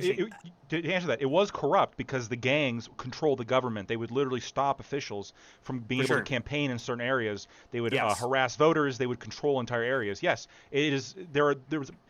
Mexico is not any, even Mexico, and I would classify that as sort of like a narco state at this point, wasn't as bad. It was horrific there. It was the most violent country in the world, and shit has turned around, right? They have brought back, for most Salvadorians, more freedom than they lived under when they had civil rights under the government. So I'm so glad you mentioned that, how bad it was comparatively, because surely we can all agree that that is not the state that the U.S. is in, right? And so I think the comparison is very bad. When people want to make that comparison and praise what El Salvador did, again, maybe contextually, maybe some of us could agree. I don't know that I do. I'm not signing on to it, but maybe some of us could agree. Yeah, given how bad that was, literally, as you said, I'm not free if I can't walk out my door without being harassed or murdered by a gang member. Maybe that's warranted, right? But very different here. And I want to ask the same question back to Lactoid, Gibbs, whoever else. similarly, I'm glad you asked that question, because if we're going by tweets and anecdotes, right, we have lots of tweets and anecdotes of people who are either U.S. citizens or who are here legally, who are being harassed and stopped by ICE for relatively arbitrary things like skin color, Spanish speaking, or in one case that popped up today, a guy who was not Hispanic descent at all, who put a Mexican flag on his truck just to see what would happen. So same question, am I really free if I can't walk out of my house without being harassed by ICE? Right? Isn't that an important question that we should be just asking? before you guys answer, can we, like, I want to add to Eucharist thing in the comparison thing. El Salvador is like smaller than the state of Massachusetts. We need to stop comparing America to countries that are like the size of like states. All right, we can't. Yeah, if Massachusetts wants to have a torture prison, fine, let them. It's the 10th Amendment, okay? Yeah, well, no, but when we're like, well, look, El Salvador got rid of its thing, and if we just did torture prisons, that's not how that works. When the country that you're talking about is the size of one, not even the size, smaller than one of our states, it's a little bit ridiculous. Like this comparison to all these other countries. How big Somalia? Comparing ourselves to Sweden, you need to compare someone to somewhat of a comparable side if you want to use their. Okay, Ali, but we did do that. Ali, we did do that. We compared El Salvador to Somalia. They're the same size. Yeah, but there's not really an apt comparison of the U.S. to really any country. Well, I think you agree with that. But my argument that I think Ali, you kind of skipped over there is when I made that comparison, I said El Salvador and Somalia have similar cultures of like corruption, right? And one of them countries, El Salvador, decided we're going to come in here and we're just going to kill all the people. We're going to put them in the gang. We're going to put them in the prisons. We're going to crack down. Whereas the other one hasn't done that. When y'all arguing about the Sharia versus whatever. And I think Somalia to El Salvador is an apt comparison because they're similar size. Why was one country able to do that and the other one is in the middle midst of a lot of Somalia's like I don't know what the fuck's going on in East Africa, brother. Right? Like I don't necessarily know what's going on in Latin America or South America either. But like. So Ali, I think you're telling me to like figure out why El Salvador could fix their corruption. Maybe it's the torture prisons, sure, but then like advocate for Somalia to have torture prisons, not us to send them. No, hold on. So we should send people to torture prisons. Ali, like we should maybe Somalia should take a look at notes. Ali, maybe we should just have a prison state. I agree. There's problems with cross-country comparisons. This is. Like there's a whole bunch of shit that people use cross-country comparisons for, especially when it comes to like gun violence, etc. It's problematic to do that. I'm not disputing that, but I do think it's fair to look at when a country implements a policy, what kind of effects come afterwards, right? Because you're like localizing the actual impact of a single policy. It's possible that like tough on crime policing could have a different effect in the U.S. Although our history also indicates that it appears to have worked. 90s police reforms were pretty tough compared to what they were before, and even pretty tough compared to what they are now. It led to riots back then and riots now. So I mean, like, I don't know if the police reform was like great. There's also the fact. There's also the fact that cops, we ended the stop and frisk policies, and then crime continued to plummet even faster. So that's tough, right? There's a lot of different reasons why crime fell in the U.S. It is a lot of people credit it to the policing reform. People credit it to the rise of the internet. People credit it to removal of lead. People credit it to abortion. There's there's kind of a perfect confluence of events that all come together that kind of predate about 20 years when it comes to the stuff that has a lag time of 20 years before the crime rate starts dropping again, and then stuff that was also happening directly in the 90s. Probably other reasons why you can't compare us to like El Salvador. Yeah, right? I understand. There's differences, but there are meta-analyses on like the effects of policing, and incarceration is an effective way to reduce the crime rate in an area. Like this is we have the highest incarceration say of any country. That doesn't. It's still not a deterrent. That doesn't mean that incarceration doesn't work in lowering the crime rate. What you just did was a cross-country comparison. You just said, well, we incarcerate the most people. Why isn't our crime rate lower than Sweden? Or I'm saying we're doing the thing that you want, which is, hey, we looked at other countries. Yeah, are you saying ramping it up? No. Here's what I'm saying. I'm saying what you just did a cross-country comparison when you were criticizing Gibbs for making one earlier. What I'm saying is, sure, because my comparison makes sense. Because my comparison is saying we are the biggest, we have the most people, we're supposed to be the most. We're supposed to be the police state, and yet we still imprison the most people. While you're saying that, well, look, El Salvador fixed its problem by imprisoning its people and having a torture prison. The only reasonable next after is that, well, I guess America should open up its own torture prison. That deterrent seemed to work in El Salvador. If we opened one up here, well, then definitely that'll deter people. I think that's the extreme version of it, the torture prison. I think that's the extreme version of it. I think that a better American version of it would be like, don't defund the police, maybe build more prisons, etc. Like there's, like, I think a more moderate thing you can do in America because we're not facing. I mean, to Eucharis's point, we're not facing the situation that was happening in El Salvador. Yeah, and if that gets to that point, I probably would be okay with the torture prison at that point, right? Because people see the police as gangs in America. Like, you understand that. No, yes, and we've been through this. A lot of that is like misconception and propaganda. Like there's a big problem. No, people just don't like when cops are driving next to them because they don't want to get a ticket. It's as simple as these. It's as simple as people don't like cops because they hand out municipal tickets that some people can't afford. Right? It's really, really, really simple things that a lot of people have strong dislikes towards policing, right? And police only when it benefits them do they like it, right? If I get robbed, if I need protection, yeah, sure, I can call the cops. But outside of that, when they're serving and protecting, it just seems to at least some people, right, that they're not really necessarily doing that, right? More people are probably harassed by like the police while they're driving. They feel that than gangs. And so, like, even then, when you're saying in America, like, how do you ramp up the policing? That's what Staxium was going to ask you. Like, what do we do? We already have the most incarcerated people. I think that's not enough of a deterrent. What's next? Well, we don't now that El Salvador did their thing. But I think there is room to credibly argue they incarcerate more people per capita. Yeah, I think so. Wait, could I counter this real quick? I'm not to muddy the waters even more so, but the relationship that incarcerations increases when is a deterrent to crime. You're assuming that the relationship is linear. Obviously, there's probably going to be a point at which more incarceration is gonna, on the back end, like it's gonna dip, right? There's gonna be a. I'm just saying we're at the top, so we don't know what's higher than this. And you're assuming that it follows the same trend. Well, hold on. When you say we're at the top, when you say we're at the top, what do you mean? Because we have the most incarcerations. No, I think we're behind El Salvador now. Like by considering. Okay, sure, but El Salvador is such a fucking different example. Well, I know. That's why I think it's like interesting to look at El Salvador, because we're talking and look at CECOT, which is the purpose of this discussion, because we're talking about a country that went from like night to day with this thing, right? Mm-hmm. So I mean, it's like, holy shit! Like this is like an interesting example of.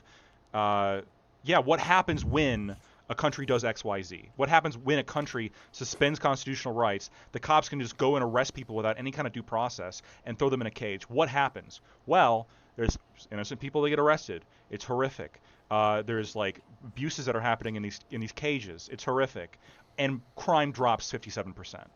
And people are 90% of the population supports it, and they can walk outside now for the first time in years. Like. I agree. Again, I don't think we're at the point that El Salvador was at, but I think what this does do is it makes us think like, okay, what is the role of incapacitation and what is the role of deterrence when it comes to preventing crime?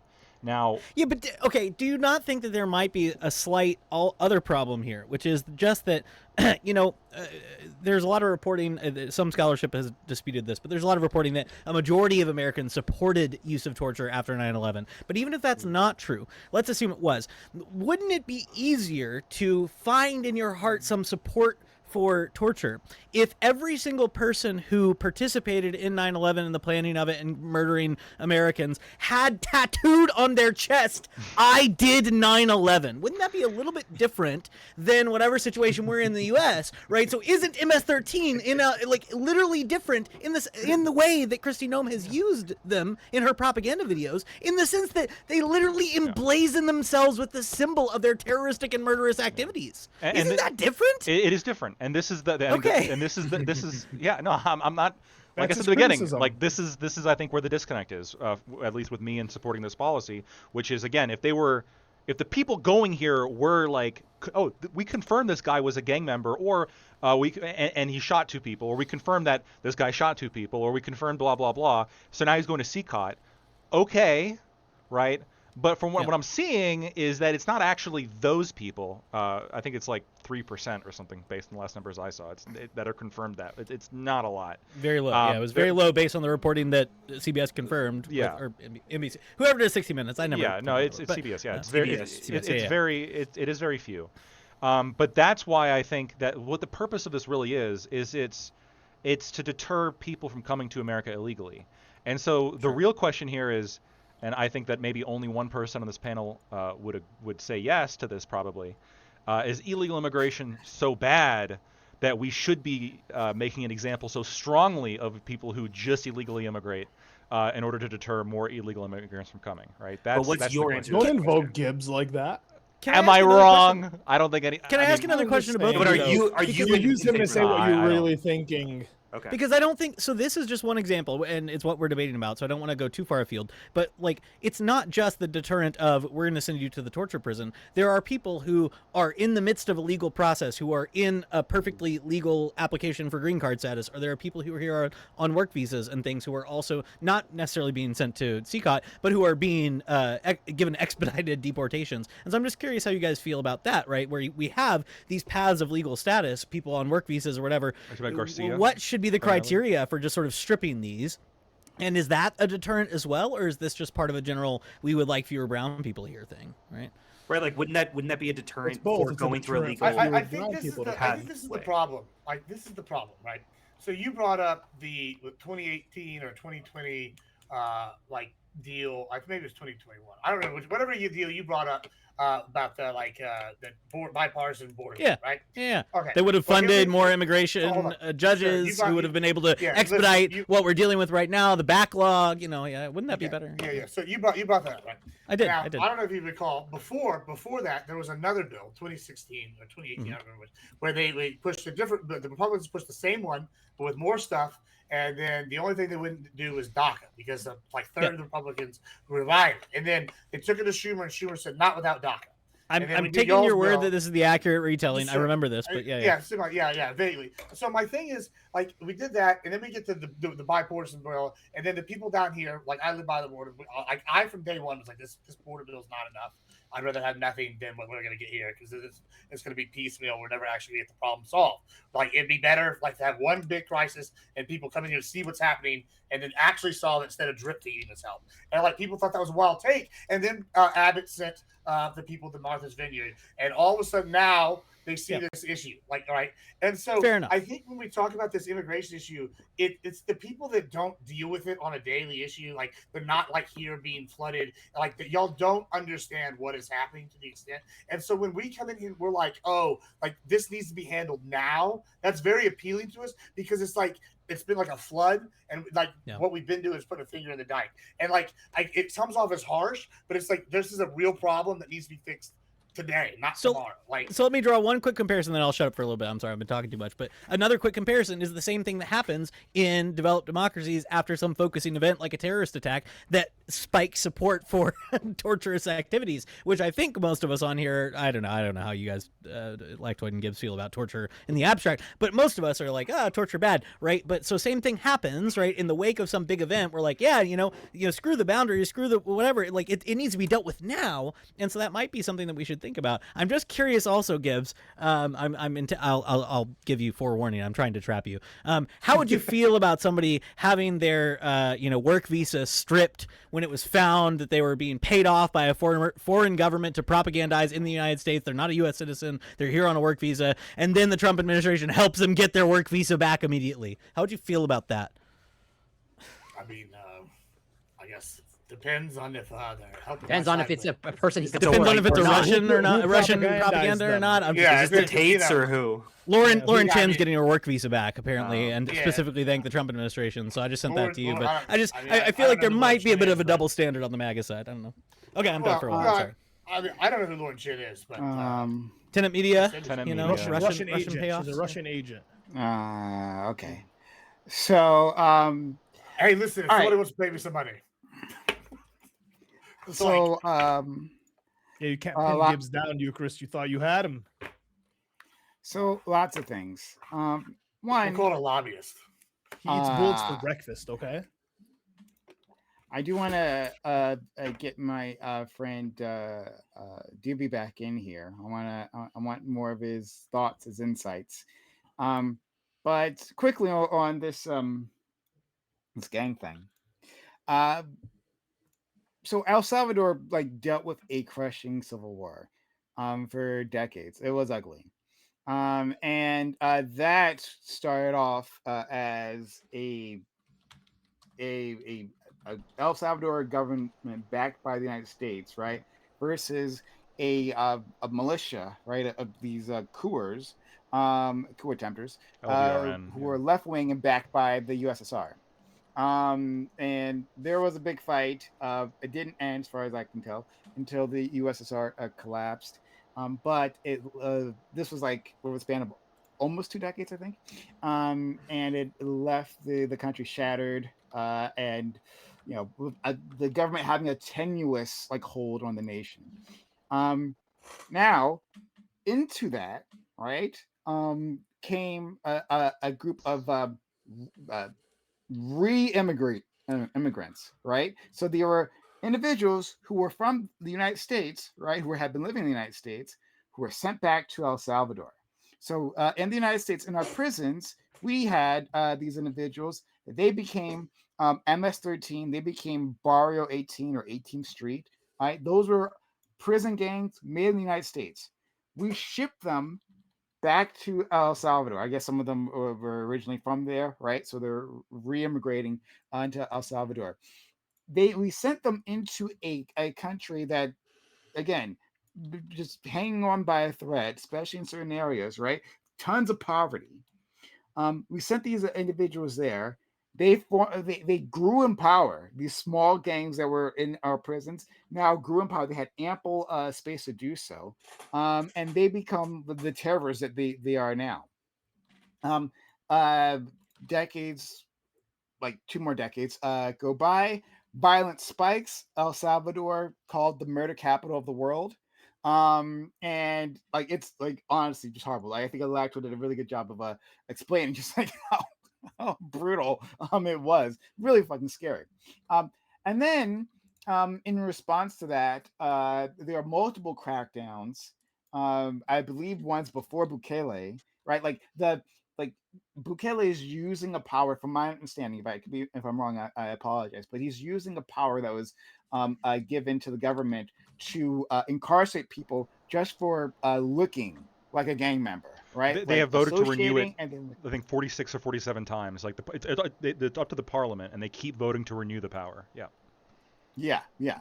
So then into that, the steps in Bukele, and then in 2022 he does like the big crackdown, and he like gathers all these individuals up, and he's just like sending them out, right? Like busloads of these guys into CECOT, right? And even before like Trump got involved, like we saw like the famous videos, right, of them like running them through CECOT and then having them all like bent down in a crouching position, right, as a show of power, of the show of strength. That's the situation that we stepped into with this, right? Um, Keep in mind, though, that the entire time this crackdown was happening, there have been complaints within El Salvador. I think our friend Lacto is correct in saying that overall, like the opinion polls are just like very clear as to how the public feels about this. However, right, we know there are plenty of individuals who were just in the wrong place at the wrong time. A police officer said that guy's a criminal. He's got a tattoo, or maybe even not, whatever, and he's gone. There's no appeal. Gone, disappeared. So that's the situation that we're walking into. And then that Trump decides, I'm going to send these prisoners, our prisoners, over into CECOT. Now, I want to remember the conversations we had there, and I won't take too much more time. I want like us to remember the conversations we had previously, right? We were talking about how these people were definitely gang members of the national conversation. They were definitely gang members that they just had to go, right? Very super terrorist style conversation, right? If you remember what happened with Guantanamo Bay, where Obama tried to close Guantanamo Bay and send the prisoners into like various American prisons, right? Who were told they were like super terrorists and they might break out and like destroy America, right? He's putting America in danger.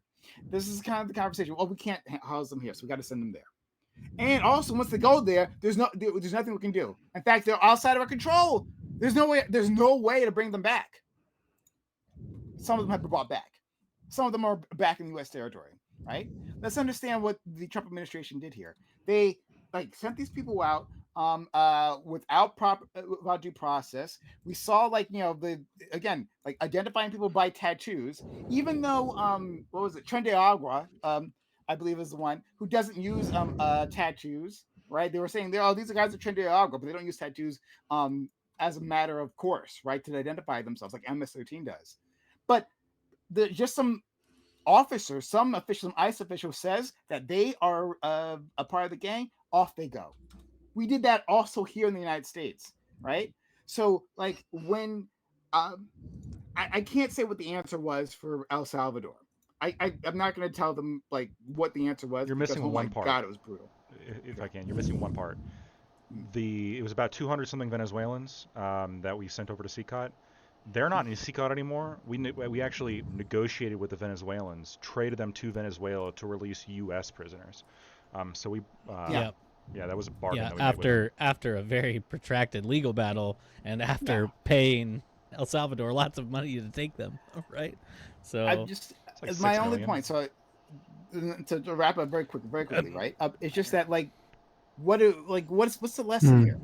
Like well, it's hard for me to tell El Salvador what to have done when like they became the murder capital of the world. Like, what is the proper response, right? Like, do we say that like we should eliminate civil liberties? Is that what we want? Is that what we want in the United States, to just do away with that? Leave it up to some officer.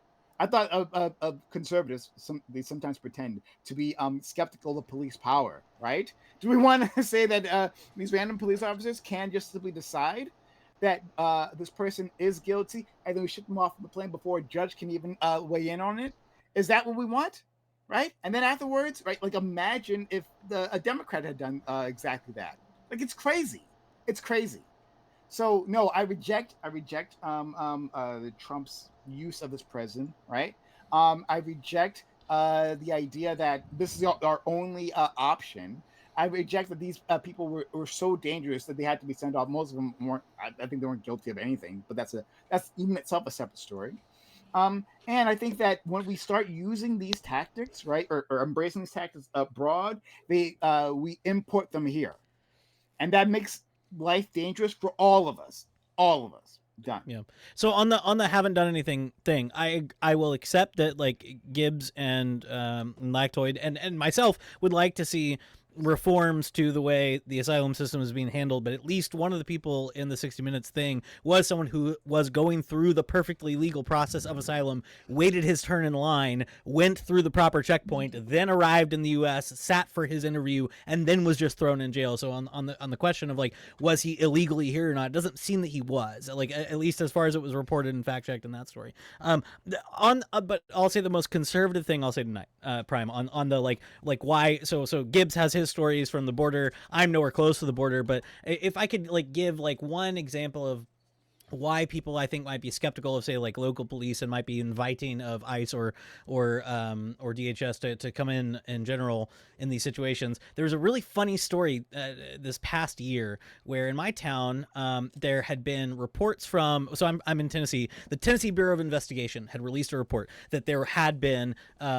I don't think it was MS-13. I think it was another Venezuelan gang, or it was a Venezuelan gang. I think that there was a TBI report that this gang was active in Tennessee and people should be on the lookout for certain signs of their gang activity. Then the police chief in my town or my city released a public report that said, we have no knowledge of this stuff that the TBI just released. We have no evidence that they're operating in our city. Like, don't worry about this stuff, guys. And then a week after this police chief's report, there was a huge bust at a motel in my city where they arrested like 10 people associated with this gang who had been trafficking women for prostitution at this motel. And I just looked at these like 3 news reports in a row and I was like, okay, I'm not a conspiratorial person, but if I was, I could look at these 3 news articles and I could see why somebody would come away from this with a fundamental distrust of the institutional authority of my city and say, these people are lying to me, and I would prefer that ICE or somebody show up and deal with this instead of them just lying to my face. I get that. I totally get that impulse. But again, to what I said to Gibbs earlier,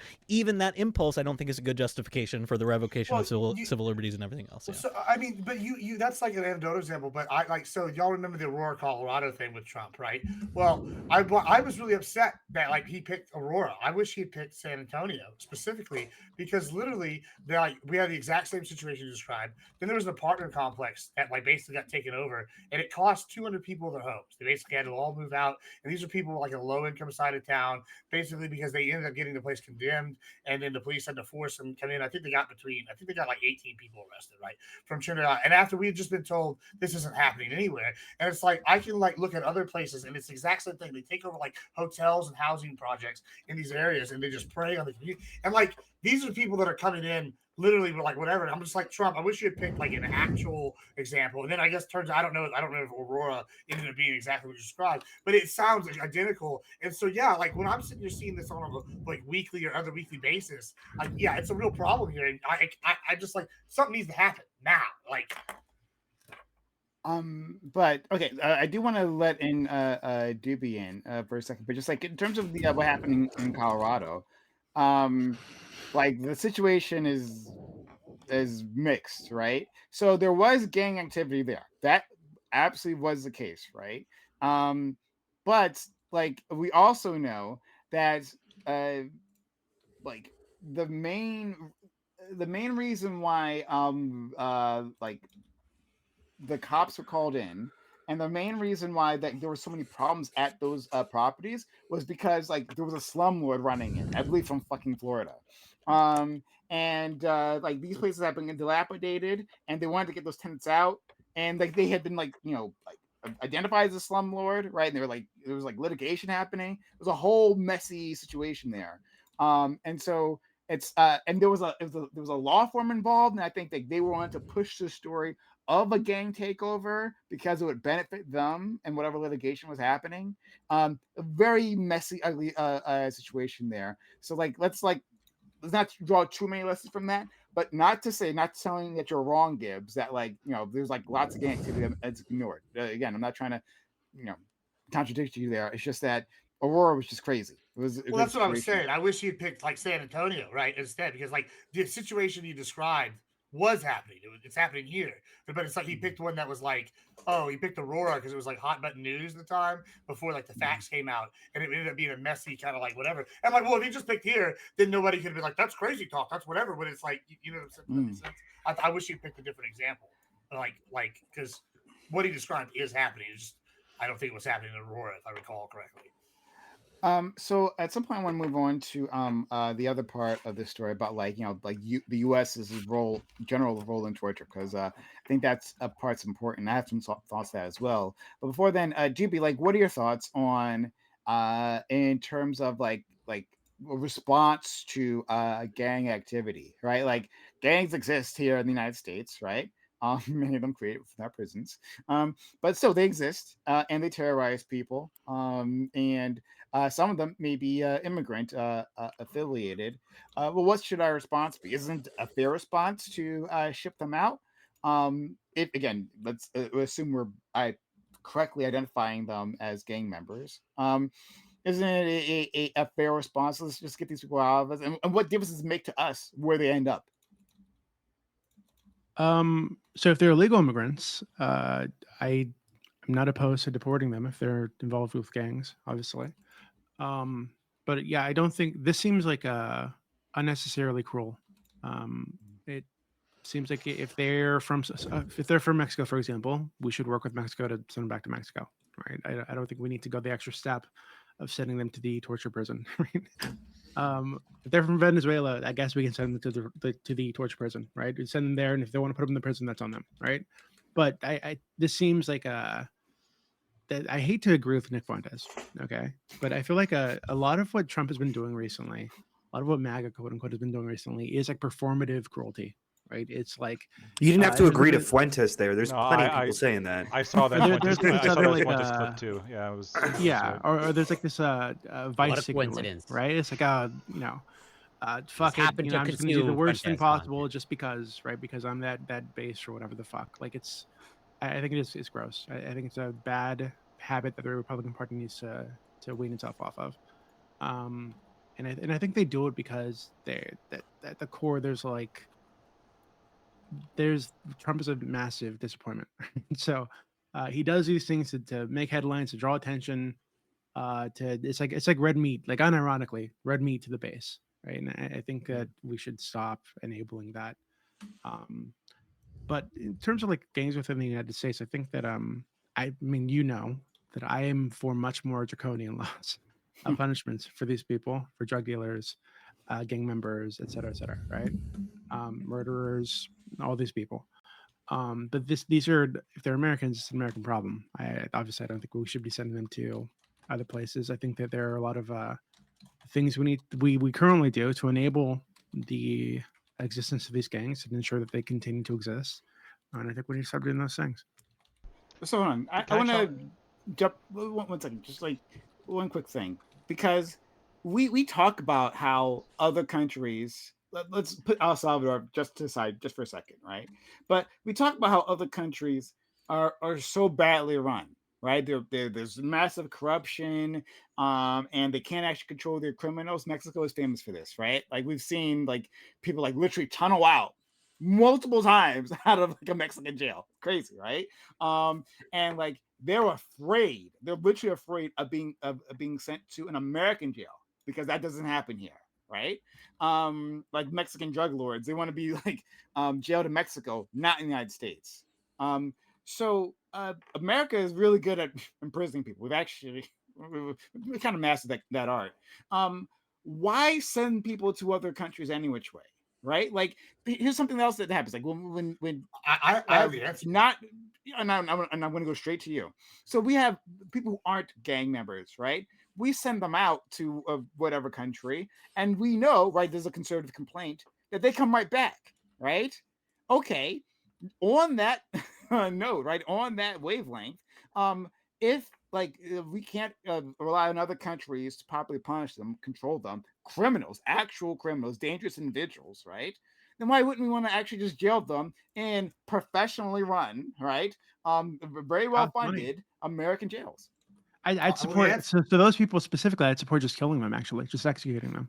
So if we deport you and you come back and you get right back into gang activity and fucking with our people, then yeah, just fuck you, right? I don't see any reason to show these people mercy. Can I challenge Doobie on I something? like that. Doobie, you're in favor of you've said it multiple times. You're in favor of the blowing up the ships. They're bringing the drugs over to America. It depends. Allegedly. So the specific ones, what Trump is doing, I'm iffy on it because I don't trust Trump at all. I don't trust that these are actually drug smuggling ships because Trump is a liar. His administration is full of incompetent people.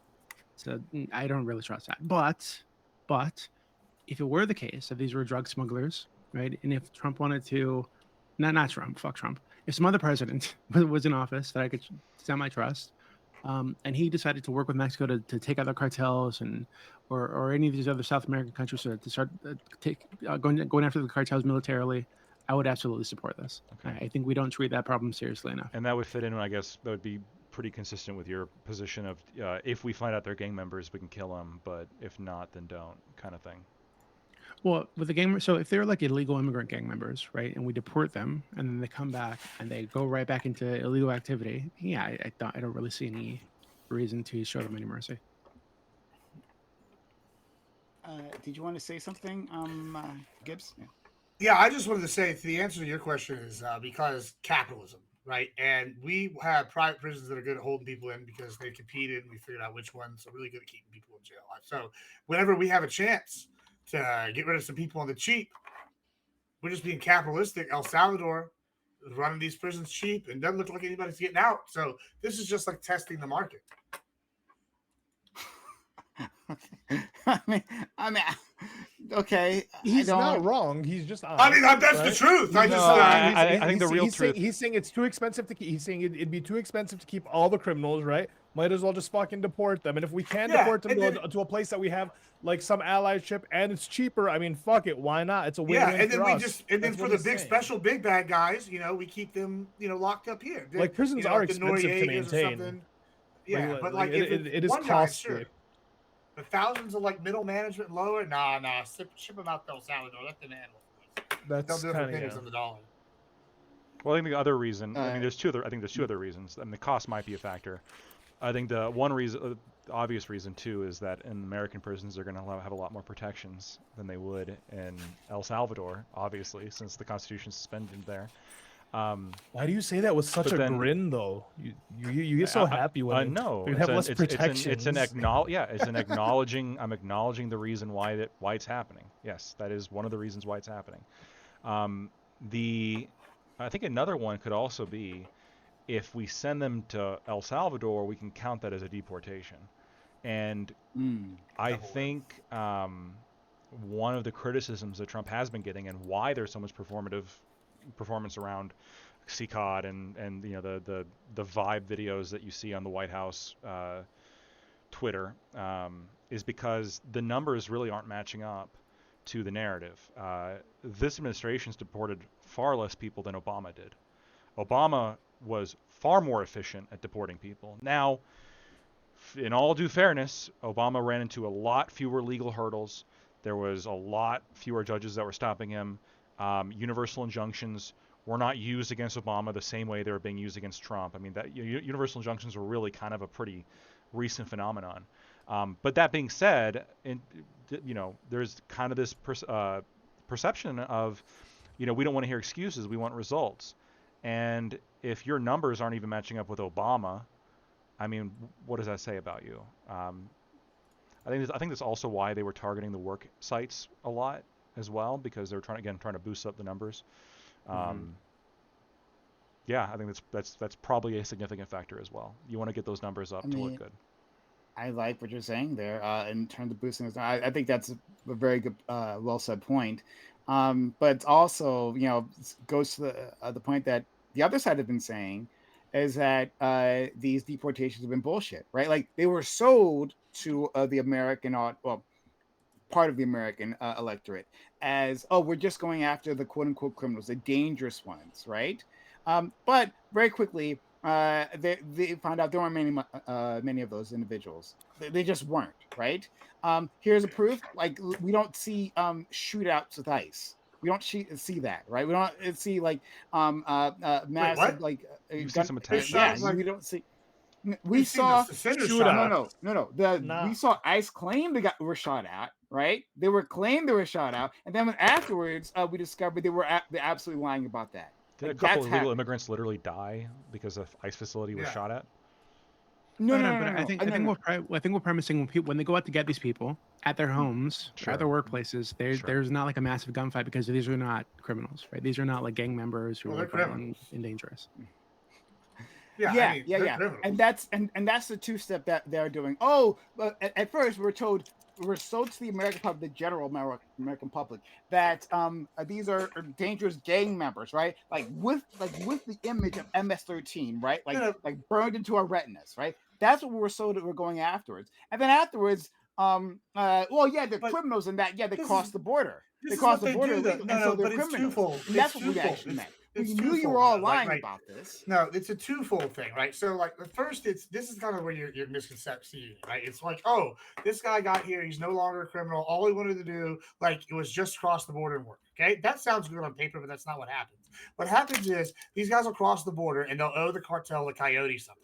They'll owe him either money for an extended period of time that they have to pay him while he's here, or for a certain amount of years, or they'll be like, when we call you, you answer and you do something. So it might be 5 years they never hear him. They call him up and then they unlock the door at a hotel when they need him to go in there and kill somebody, right? And then they clean up after them. It's it's like they'll do shit like that. So it's these guys might be fine, or they might be funding the cartel back home because they're sitting there paying them a dividend after they got here. And you're like, don't deport them, even because they're not committing any crimes themselves. I'm like, no, they're still funding these evil people, right? They're still a part of the system. Maybe. And then we're seeing, we're turning around, we're seeing construction, for example, was initially hit hard by this illegal immigration crackdown, right? Because they get people from work, right? Well, guess what? I've in turn seen my friends that work in construction, their wages have gone way up because they got more work than ever because there's suddenly less people, which is exactly what Trump promised to a lot of these people, which is I'm going to get jobs if we get rid of a lot of these illegal people working. Suddenly your wage is going to go up because you're going to be more in demand and they're going to be hiring more of you, which is exactly what's happening.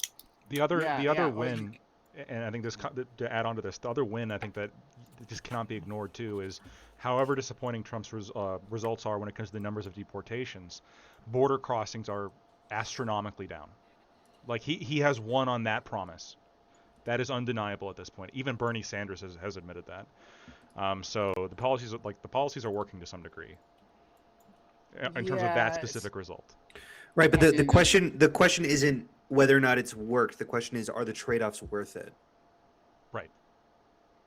But that's fair.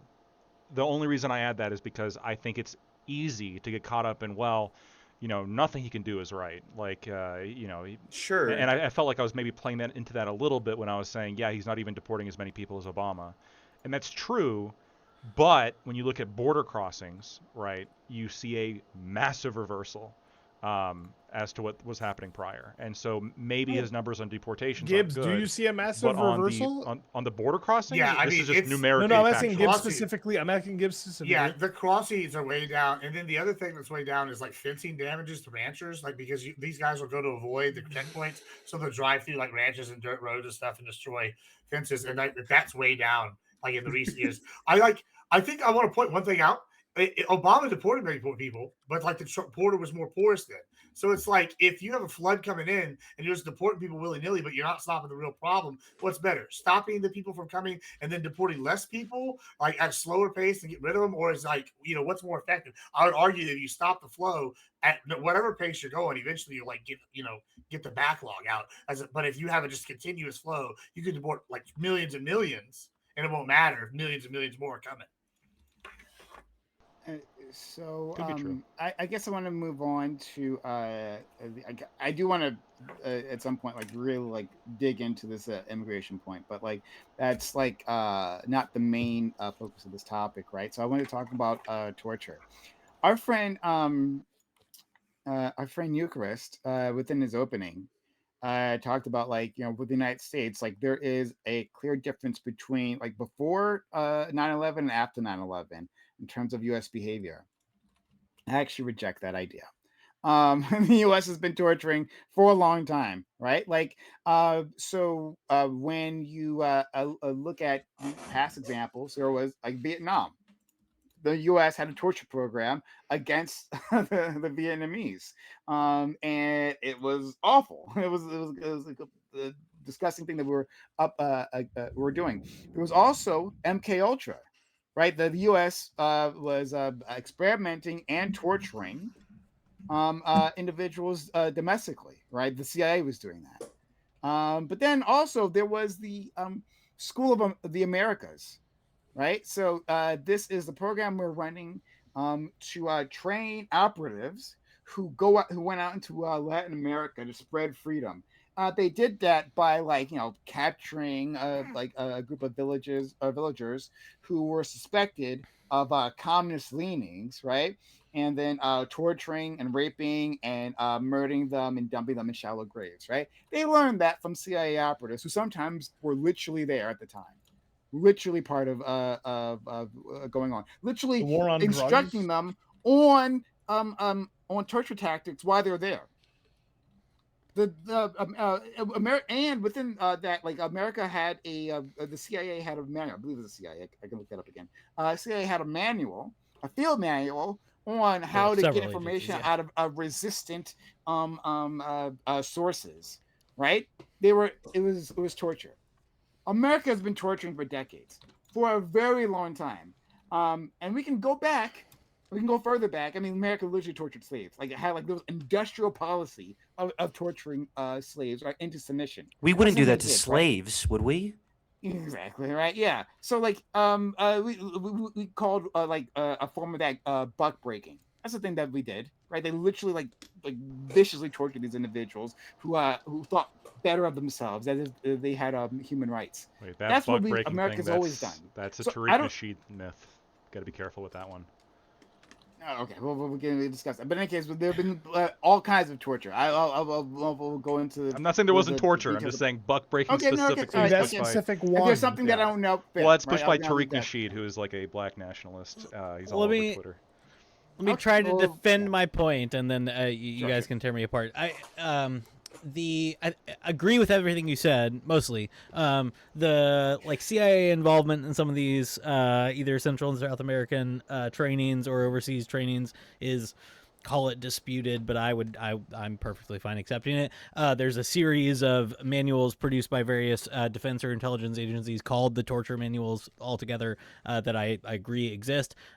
Vietnam, prominent examples of this. Where I would distinguish, I guess, is in Vietnam, right, for example, one of the reasons we know about it is because there was sort of high-profile criticism of it. It was not officially authorized, and it sort of didn't spread beyond the sort of call it targeted uses. And when I use these terms, it's going to sound justificatory, and I don't mean it in that way. I think it's all bad, right? I don't think it, like, it's all sort of scalar on all of it's bad. What we see in post 9/11 is sort of we have legal authorization for it in combination of AUMFs and Patriot Act and everything else, how we treat enemy combatants, and especially what we see in court cases after 9/11, how we treat people who are being tortured offshore. Like, if you're not in U.S. territory and you're being tortured by especially the CIA, the court basically said, well, you know, the Constitution, right? So they're after 9/11 comes this sort of systematization of it, sort of expansion of it, and sort of legal thumbs up to it that I don't think existed pre that. I think you're right to say, like, oh yeah, as an institution we had slavery that in many cases legally justified torture. Okay, I'm not going to go down this rabbit hole. We'll have a whole other pre Civil War conversation sometime. There are more examples in the South of legal cases favoring slaves than people like to admit sometimes. Again, this sounds justificatory. It's not. It's all bad, right? So this is all scales of bad. So that's what I was trying to distinguish. Is I think pre 9/11 we have a U.S. who does sometimes engage in torture, does so in a less systematic, less legally justified, less expansive international way. That's what I would call it. When you say sometimes, I think is going to be the, you know, like a ratio to yeah. I think we did it way less before 9/11 than we did after. Yeah, I think so. Like by numbers of people we tortured, by frequency, by wars, I think way less. Yeah. So okay, so I'm reading from an article. The Phoenix program was crafted by the CIA's intelligence ladder and channel in Vietnam in 1967. It was a culmination of all counterinsurgency operations of the country, such as police, military intelligence, and other CIA operations in the region. I'm skipping over a bit for brevity's sake. But it says one arm of the Phoenix program of the Office of Public Safety, or OPS, was a program to help train allied police forces around the world that was created in 1962. And it quickly became a key tool in disseminating CIA torture techniques and stopping communism worldwide. The OPS would take trainees from Latin America, Vietnam, and other nations to a clandestine training center in Washington, D.C., where they were taught torture techniques by U.S. officials. In the case of Vietnam, trainees were trained under, quote unquote, stringent wartime measures designed to assist in defeating the enemy, end quote. In 1971, a South Vietnamese trainee wrote in his thesis, last thing, despite the fact that brutal interrogation is strongly criticized by moralists, it's important must not be denied if we want to have order and security in daily life, right? A pro-torture narrative. So yeah, even in Vietnam, it was systematized. It wasn't just like isolated individuals. The CIA actively backed the torture program there. I'll let other people intervene really quickly, though. I'll just say, like, one thing you'll find if you dig into, I can send in the chat, Human Rights Watch, which we've talked about, 60 Minutes talked about, Human Rights Watch report from 2011. One of the things you'll find in reports about the Bush era, Iraq War era torture is the word unprecedented will come up a lot, and they mean that, I think, empirically. Like, as far as the best records we have available, which by 2011 we had good records on the Phoenix program and things like this, like, it is just qualitatively different from previous torture programs. And so, yeah, in saying that, I'm not going to come in and be like, oh, well, hold on. When we were doing these Phoenix tortures in Vietnam, and that was fine because, like, no, that's not my point. My point is just I think we, in scale, legal justification and application was quite different. But fair enough. Okay. Other people talk. And I think sure. And I think I don't know the exact. I guess I don't know the exact ratios of like percentage of torture that the U.S. did in any given decade in American history, I think it's fair to say that following 9/11, I mean, the Patriot Act certainly allowed more avenues, or allowed some avenues that didn't exist prior to do this, and torture likely happened because of these specific legal pathways. I think that's fair to say. But this is, I think, where we might strongly disagree, which is, even you can show me torture, you can show me wrong things that a country does. I mean, there's plenty of it. And we can even do country comparisons, I think, in this case, like, oh, this country does X, Y, Z, this government's really bad compared to our country. I don't see how this necessarily deprives us of our moral authority.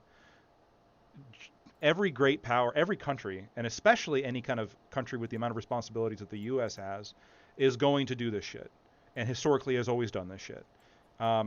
Oftentimes in much larger degree than we have, in terms of America. So if this is just like a truism that it will happen, countries will act in their self-interest and will do horrific shit.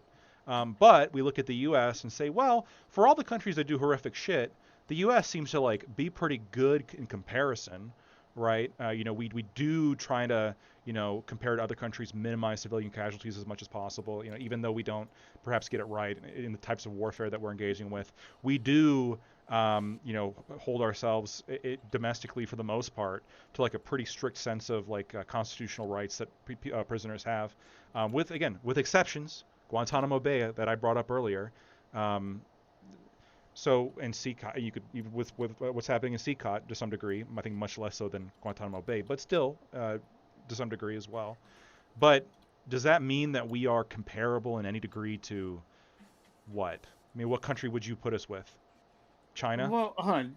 North Korea? Like, I mean, Jesus. Hold on. That's not how I want. I want to hear what Hunter's thoughts on this. I'll throw. I largely agree with Lactoid. I know everyone's surprised here. I think I would posit a question instead. I think sorry, I don't know everyone's names here. The guy with the orange-ish background. Yeah, what's your name? Ali. Sorry, Ali. Yeah. You said before that like America has always been the bad guy, or is now the bad guy. I'm paraphrasing a little bit, but I think you'll agree with this. Been the bad guy. Who is the good guy? Because I'm looking around on a global scale, and I can maybe look at countries that haven't really done much, but they're such small players that I don't know if that it's fair to draw a comparison to. I don't know who the gold standard is when it comes to countries, if not America. Gold standard for what? Well, for moral superiority, right? That's what we're talking about. Because I'm confused when we're talking like. So like I guess the thing, but like what everyone seems to be saying is that like we're just like the least worst, right? Yeah, because, maybe. Like yeah, of the big players were the least worst, and so I mean like, yeah. So like then why has it like? That's a country's Why work. is it portrayed as that like that's not like a moral superiority then, right? Yeah, it is. That just admit that you play the game, and you seem to need to play it less. No. If I'm speeding, if I'm going 10 over, and then I'm speeding, I'm going 10 miles an hour over the speed limit, and then somebody just zooms past me going like 50 over. I mean, that person is worse. That person is more flagrantly breaking the law than me, aren't they? Now no. So wait. Hold on, as a point, I do want to say that it's fair to criticize where we get it wrong, and I'm all for criticisms of America. I criticize America. I think we should be held to a higher standard than where we are right now. At the least but your standard. your question was like you kind of of constitutional standard. That's kind of what like you framed it as. I'm saying is like in terms of what Prime's question is in terms of torture in other places to other people, right? Where do we stand? And like, yeah, I would say that like there's probably a lot of hidden torture that you can't just uncover on a Google lookup, right? There's gonna be a lot of unclassified CIA shit that you're not going to see, and then like there's gonna be like minute like systematic shit, like when you talk about like the CIA pumping cocaine into fucking California to fund a war, right? And then that sparks a crack epidemic. right? Like, I mean, do you see that as like a torture of a people in mass, right? Like you destabilized entire groups of people, and then you jailed them. Then we hit then we hit them with a war on drugs, right? So like like not only are we to like third, trapping fourth and level jailing people. consequences. No, hold on. You're saying like, oh, we got to fund the Contras and then it leads to cocaine in areas, and then we criminalize it. Let me try this. This is very different than like the government blackbagging you and torturing. Where are they getting all the coke? And it would be from the CIA. No one's not critical of that, though. And like, I hear what you're saying. Well, actually, maybe Gibbs isn't. Gibbs is like, yeah, fuck those. But so I'm saying like, if we just look at torture as like, okay, we put this person, we waterboarded them. Yeah, sure. If we're just gonna sit here and compare ourselves to like, once again, the communism in China. I mean, their propaganda seems to be working really well right now. Their people seem to be doing, quote unquote, fine, right? According to their propaganda, they don't allow the plywood to be torn down like we do. And so forth. I'm just saying, if we're gonna talk comparisons. Who's the bad guy? If we're going to talk about the big bad wolves, right? I mean, sure, maybe we're maybe bronze, right? But like, we're doing a lot of caping to say that we're bronze, and then like saying that being bronze is like means anything in the world. Let's go to Gibbs, and I do want to hear from Doobie because he was trying to jump in. I like to an extent actually agree with Pride and Ali here on this. Like, I feel like we needed. What did you say earlier? It's a mask off era. Yeah, you're goddamn right. It's about time. It's time to take the mask off and stop pretending that we're not going to fuck your ass up. We have a rules set for war. We do these wars. We got rules. Until, guess what? It's going to cost us 1 million troops to take your country over. So we're just going to nuke you. Like, I mean, listen, it's every time there's been a thing, oh, we're not going to beat these guys traditionally. We're going to pull some bullshit out. I guess that's what Ollie's talking about, where it's like, we're the nicest of the bad guys. I feel like maybe we should just be like, okay, listen, we're not going to torture our citizens, so it's better if you surrender and become part of us. And then, at some point, we won't torture you no more. Now, if you're on the other team, rules are off. Like, I mean, just like World War II. We were the good guys, World War II. We still won a world war. And I think that worked out well for. We did fucked up shit in World War II, but we were still better than the Japanese Empire. But we weren't. I guess it's better than us shoving bamboo shoots up their ass before we shoot them. Or dropping. We also dropped 2 nukes on civilians. Yeah, dropped 2 nukes. Well, the fire bombings are worse than the nukes. Okay, who cares? That was in order to compel a country to make peace. Hold on. Do you know? No. We invented. No, I'll fight you on this later. I have a whole thing on this. The United States invented daytime carpet bomb.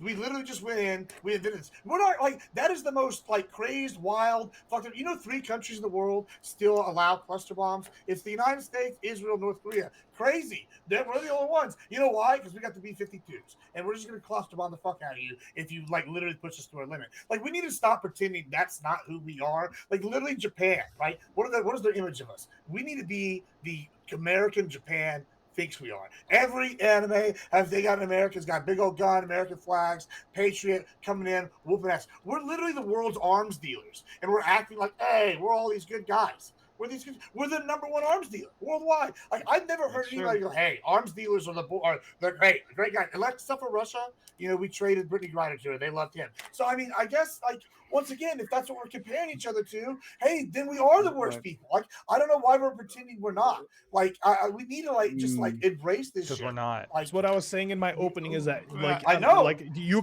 I mean, to this point, also Eucharist, Saxium, and Lactoid. It was. Like, you tried to put this cape on and like be like, well, listen, I mean, for as much bad as we do, we've also done good, and all the bad we did also wasn't that bad, right?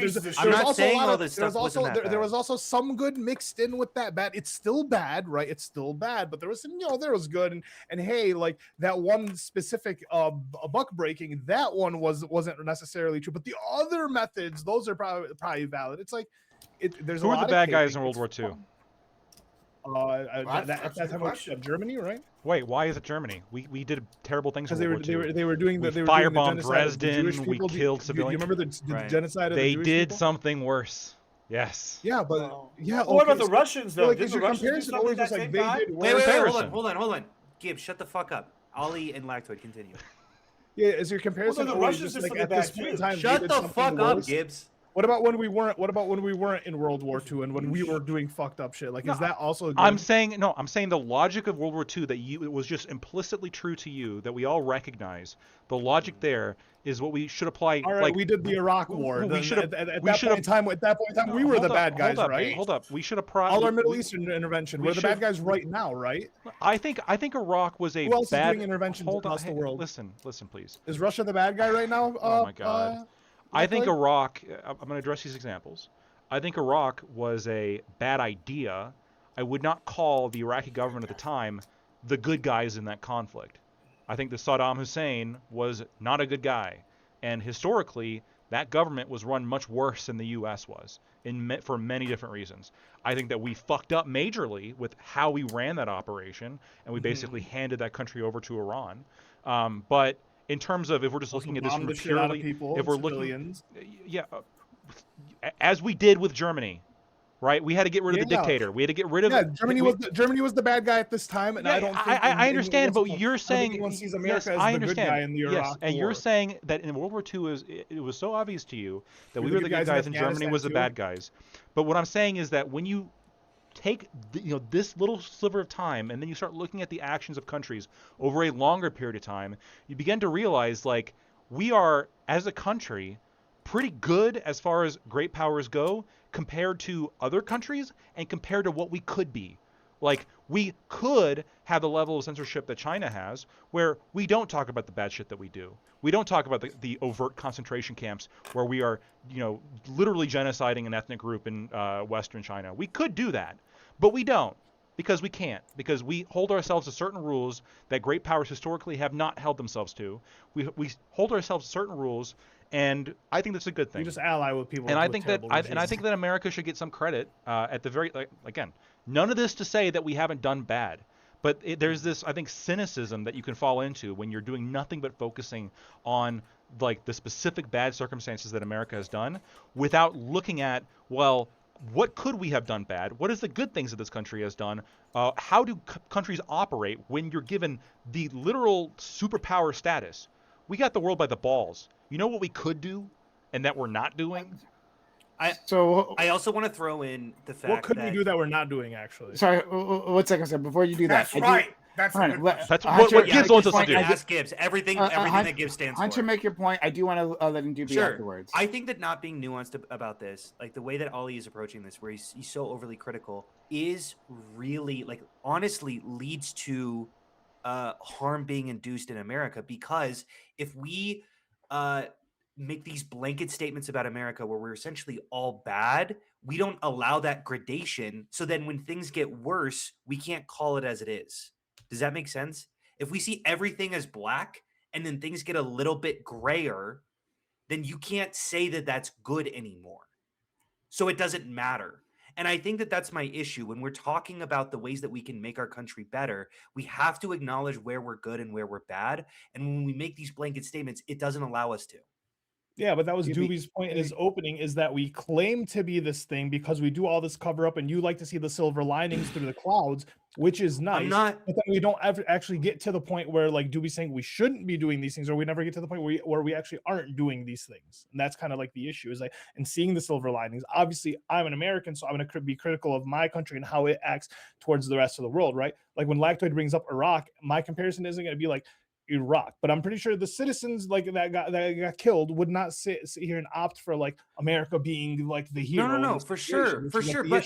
But we did look at Iraq and we went fuck, and we got the fuck out of there. And like we still have issues with the Middle East. I'm not just gonna say that it's all solved there, but like largely speaking, America did go, I'm horrified by what's going on in the Middle East, and we pulled the fuck out.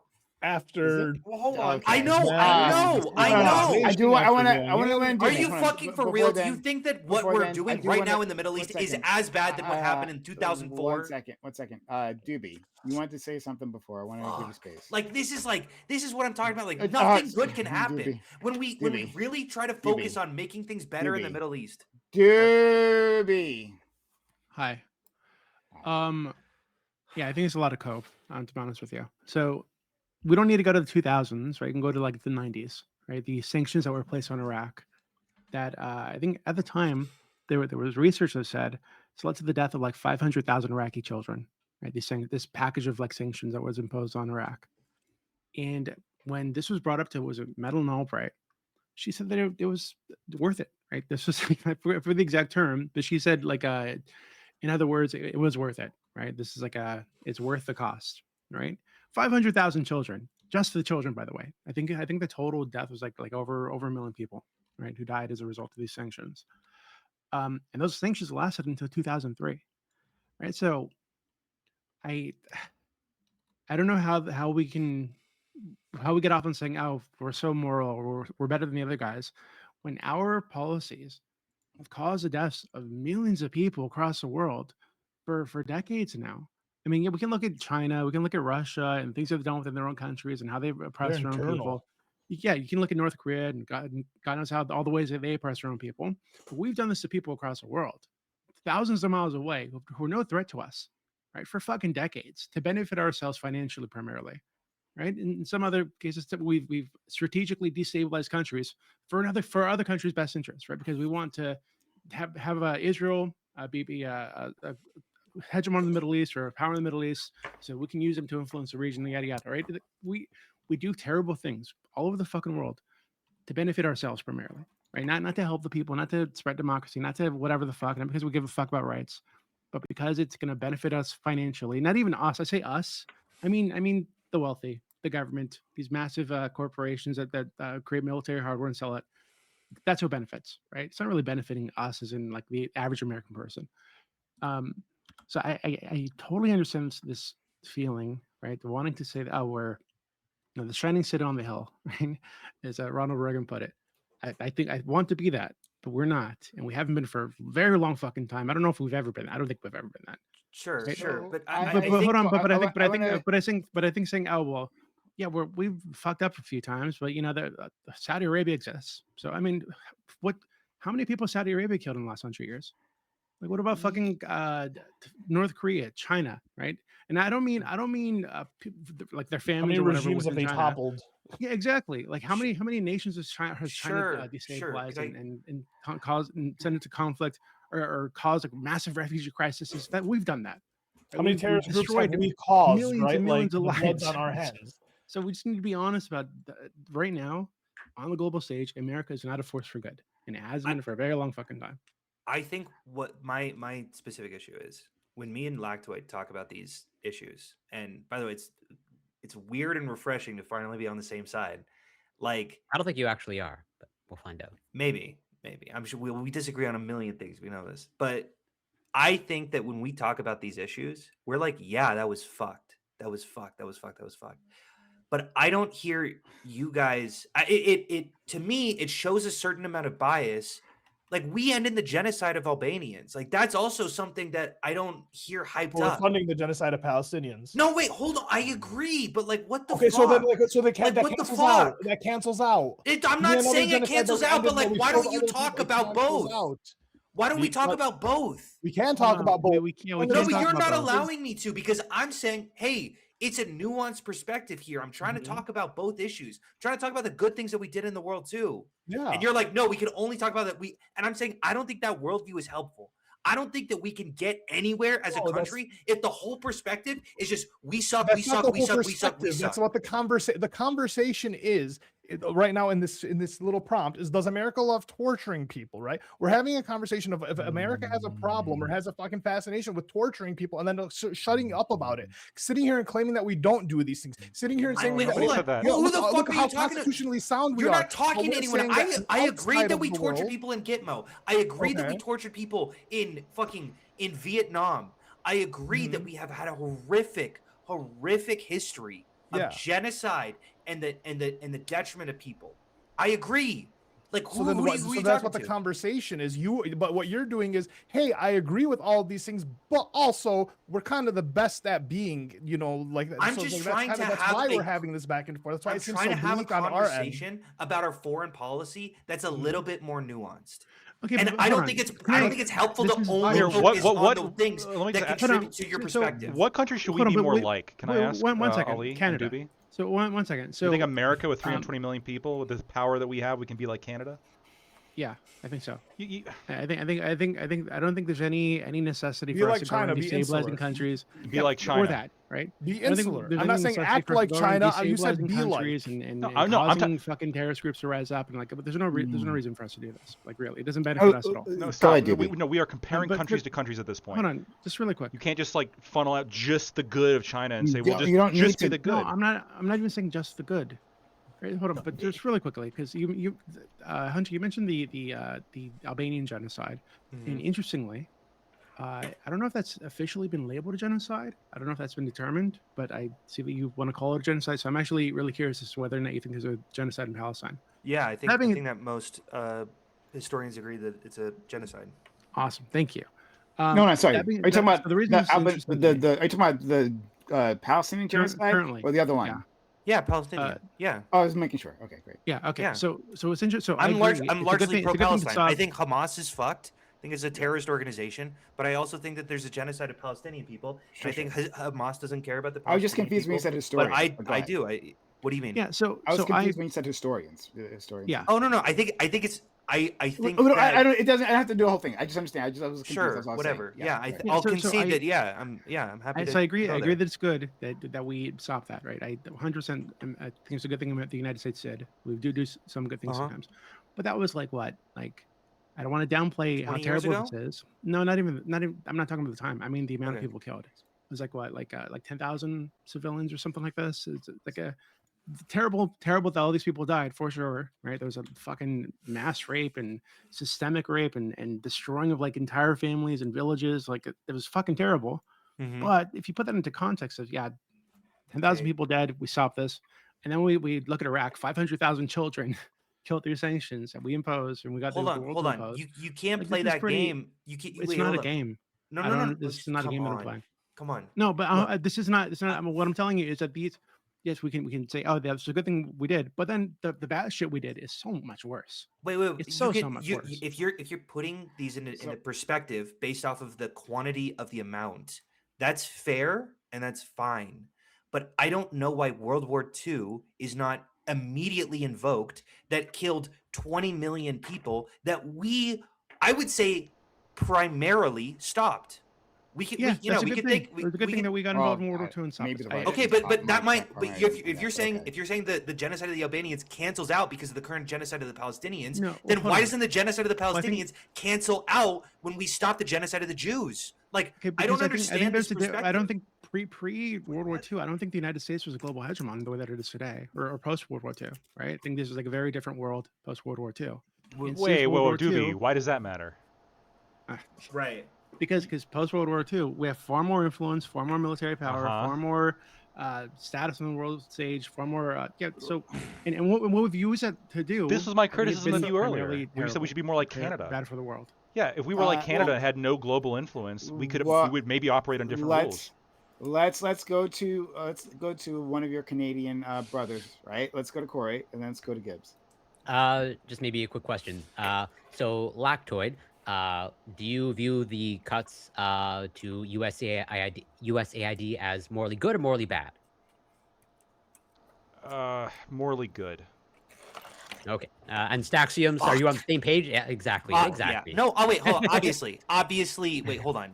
Me and Lactoid have disagreed on 1,000 things. Yeah, we're just gonna. My wife actually worked for USAID, and like she got her entire company got completely stripped down because of Elon Musk. Like, and it was fucked. But what she was doing there was ensuring that Latin American countries weren't exploiting their children for that we weren't buying produce as American from slave labor. Like that to me matters a lot. And Sounds the fact like that the fraud. Trump Sure, that was a administration- CIA cover program for whatever the fuck or something, right? Right. That's what our conservative friends were saying the entire Right. goddamn No, time. of course.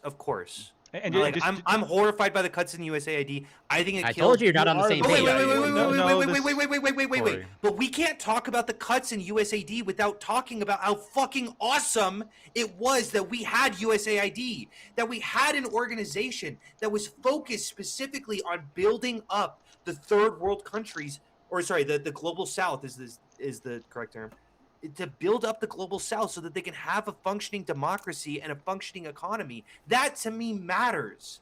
And the fact that we had that was something to celebrate, and the fact that it was cut is something to mourn.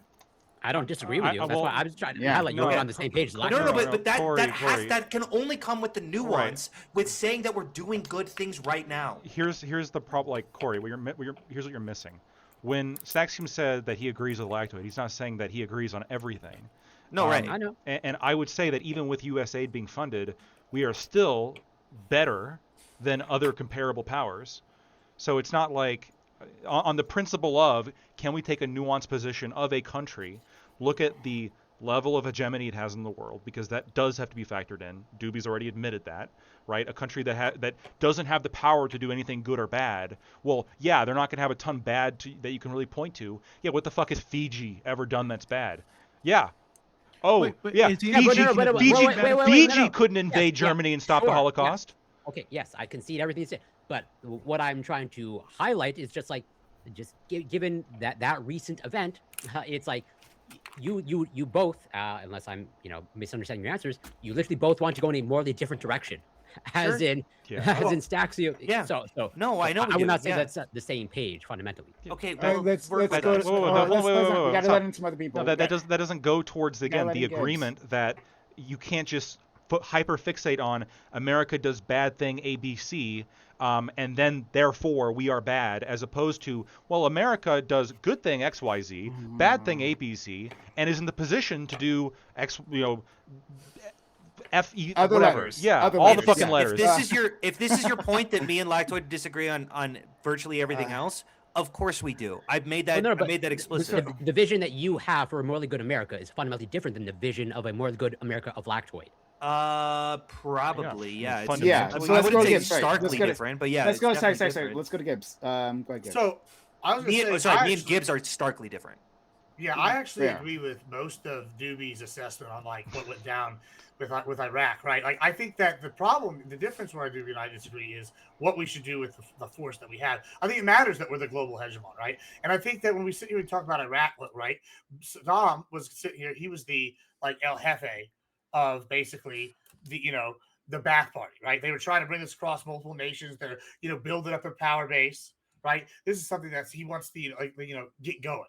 And it was behooved us to send this all in disarray, right? And so we destroyed Iraq, then Syria fell, Libya got taken out. Like, I think we actually accomplished our goals. And then Iran got a big game. And that seemed like it wasn't planned. But then we got Israel. Now Iran's the weakest it's ever been, and Iraq's moving back towards us, politically, right? And so, I think in the long term, it worked exactly as planned. Now, I think what Doobie and I differ is, I agree. I think neo-imperialism, or whatever we're calling this now, with the American style, like where we rule through puppets and we rule through economic trade and sanctions. I think that's gone out the window. I think Russia and China have proved that's bullshit. I think we just need to go back to imperialism. We should just never left Iraq.